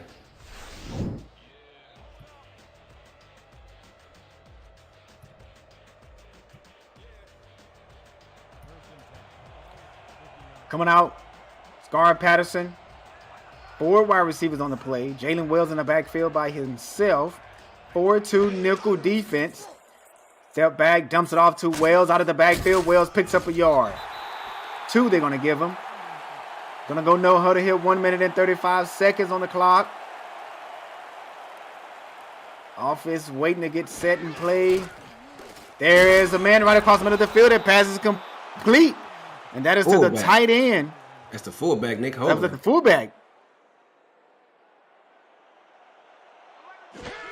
3-3 defense. Throws it to the fullback again. Tipped. That pass is almost intercepted. We talked about this a moment ago off camera, Damon, about how getting a fullback and sometimes getting him involved in the offense in the middle of the field can come back to bite you. San Diego's lucky to dodge a bullet there. I would say this. Your fullback is not equipped with max attributes like Ray Bentley. Don't line him up outside. That's just my take. 7-step drop here by Patterson. Got Jalen Wells open, and Wells picks up the first down. Cannot get out of bounds, though. Yeah, the clock is still running. We're now at 59 seconds. 1st and 10 at Charleston's 38. 5-step drive to go on screen pass again. Big block by 72, but Wells only picks up a yard. And they're choosing not to burn that last time out. Yeah, they got to get out of this set. Defense getting pressured. They're going same play. They must only have this play in this formation, Gage. They called that final timeout right there. Burn their last time out. They got 37 seconds. They can't settle for a field goal. They got to get a touchdown. And they got about 63 yards between them and the end zone with no timeouts left. So hopefully they can get a catch and run situation or get out of bounds. They come out in gun formation. Quads left. Pass complete right down in the middle of the field. They got to go no huddle. 32 seconds left on the clock. That pass was completed to Lodi Lou. His second reception of the day. There's a spike. 24 seconds left on the game clock on their 22-yard line. No timeout. So if you get tackled inbounds, you're going to have to hurry back up to the line of scrimmage. 2nd and 10 with 24 seconds left on the clock at Charleston's 22. 3-3 is the defense. Corners are playing off deep. Split spread here. There's a pass across the middle. It's deflected away by Jack Brown. Scarlet Patterson is going to rule the day. He did not look to Liam Hammer as once again the cornerback got very aggressive. He had safety help over the top, but Liam Hammer matched up versus a safety, a strong safety at that, is a mismatch that you got to take advantage of. What is it that Jack Brown does not do for this defense? Catch interceptions. They come out in a tight bunch formation. There's the snap. Wide open is Gunnar Lewis, and Lewis powers his way to get out of bounds to stop the clock. That's why you do squats, ladies and gentlemen, to take advantage of situations like that. You cannot get tackled inbounds in this situation, and he finds a way to fight and get out of bounds to stop the clock. Down by 7. 17 seconds left on the clock. 4th and 7 here for Scarlet Patterson and the San Diego Mavericks. 4-1 dime defense. 7-step drop. Goes to the end zone. And pass is tipped away by Jack Brown again. I think that actually was not Jack Brown. I thought that was the safety my apologies. It is Jack Brown. That was Jack. Oh my goodness, BJ Lovely somewhere is smiling and saying, "What? You know, he and BJ Lovely are like almost best friends in this league, and so he's got to be giving him a pat on the back right now. But he's probably also telling him, young man, try to find a way to deflect it and intercept it. Mm-hmm. BJ isn't the best example of that, but hey, he's trying." There it is. Charleston takeover on downs at the 19-yard line. Great, outstanding performance there by San Diego on that drive. Jack Brown he made a better play. By him being the only linebacker on the field in that situation and to be encouraged like that, that's just outstanding gameplay. Outstanding. And that's the end of the ball game. You're watching the Simulation Football League presented by APM Music.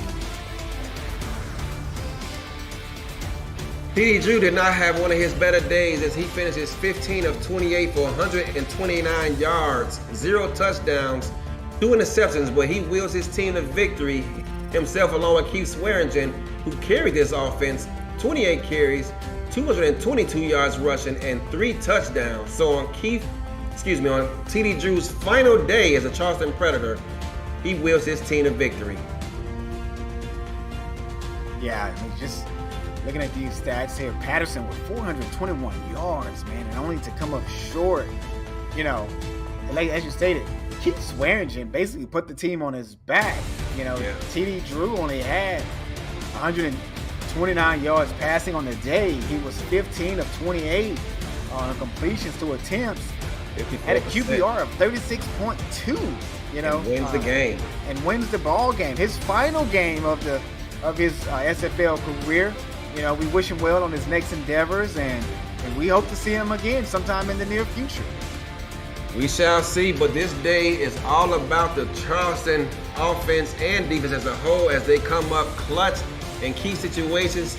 This San Diego offense is hard to stop, and to limit them to 23 points and get the victory is impressive. Will you give player of the game to Keith Swearingen or to coordinator? Oh, it's got to be Keith Swearingen. Come on now. To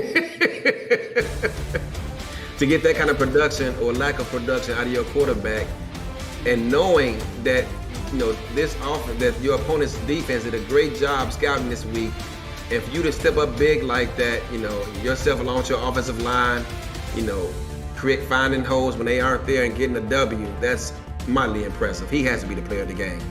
What about Jack Brown? 2 assists, a tackle for loss, a fumble recovered, a pass deflection, and 3 INTs. And there it is. Keith Swearingen is the player of the game. Eddie Gage, you were right for the job, man. I do what I can. I learn from the best, man. Well, hey, everybody. Thank you for watching the Simulation Football League presented by APM Music. The post-game update is next with Cameron Irvine and Mike Say Green after this commercial break.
Welcome to Sim Football Postgame with Mike St. Green. I'm Cameron Irvine.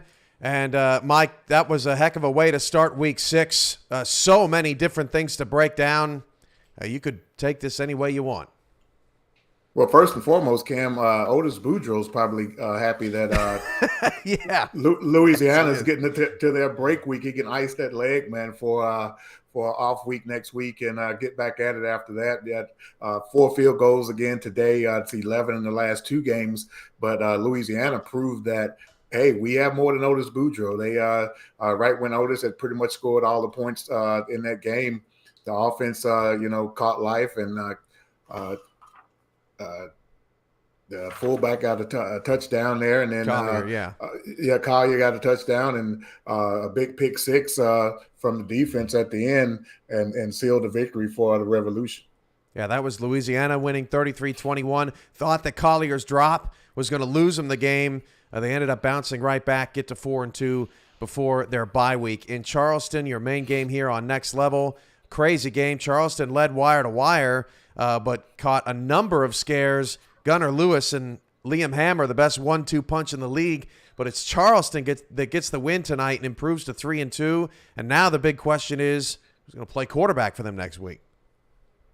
Yeah, that's a huge question, Cam. We'll keep our eyes on the wire all week and see what they come up with. But congratulations to TD Drew on an excellent SFL career, and we hopefully we'll see him down the line somewhere. They're back on Next Level next week in that rematch with Florida. This is not the time that you want to be having to tinker with a roster.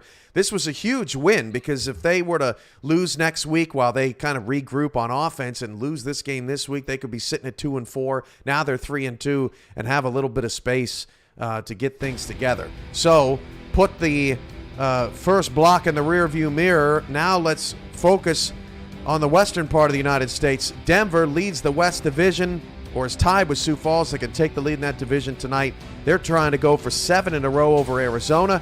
Houston and Fort Worth late down in Tejas. 2 teams struggling in much need of a victory. Yeah, Cam, both of those teams are struggling right now. Fort Worth coming off of another loss last week to London, and Houston coming off a very disappointing loss to Lone Star after being ahead in that ball game. But Arizona, talking about disappointing, these guys off to a disappointing start to the season. For them, they've been to the playoffs the past couple of seasons and put a couple of wins under their belt. They were dealt a really severe blow right at the beginning of free agency and losing 2 of their top receivers. And basically, it's showing right now, Cam.